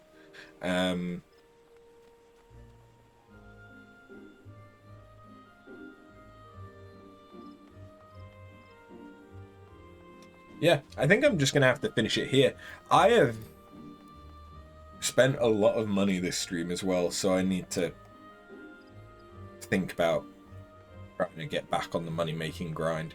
Worst case scenario, I will go back to doing Eureka on my other character, and who knows, I might get lucky and get one of the Magicite items or a mount from a Happy Bunny box or some shit that can give me a bunch of gil that I can then transfer over. Although the transferring over would be difficult, given that I can't I can't visit a different world at the moment.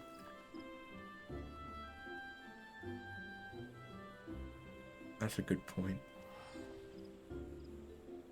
I don't know. Anyway, that's an issue for me to think about. It's not exactly a massive issue. I've still got some money. I just need to not be stupid and spend a load. But yeah, thank you very much for watching. I will catch you next time. So tomorrow we should be back with Elden Ring, and then it's probably gonna be just Elden Ring until next Friday, where we will catch up on job quests, because I've still got Paladin, Warrior, Bard, all of the melee DPS, and Black Mage. So we've got quite a few. So I'd probably hope to get Paladin, Warrior, and Bard all done next stream.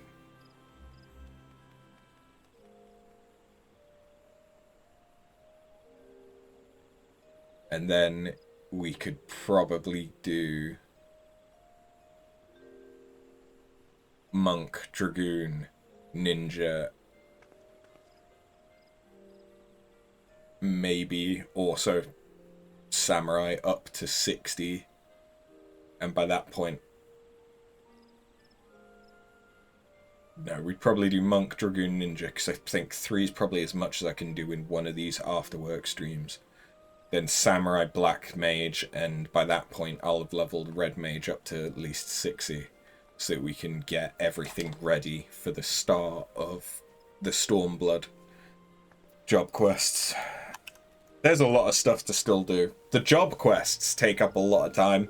The good news is that once we've done all of the Heavensward ones, there's much less need to do the job quests, and I think that job quests stop for the normal jobs, like the ones that haven't been added in expansions after Stormblood, because I don't think Shadowbringers has job specific quests. You just have the role quests, which is like you've got one quest line to do for all melee DPS, one to do for all magic DPS, one to do for all healers. But then once you've done that once, you don't have to do it for the other characters, the other classes within that subset. I don't remember having to do any White Mage quests or Ninja quests other than the role quest line. But the ones that get added in those DLCs, in those expansions, and possibly even ones like Machinist and stuff might still have some stuff. Anyway, I'm rambling. Thank you very much for watching. I'll catch you next time. Later.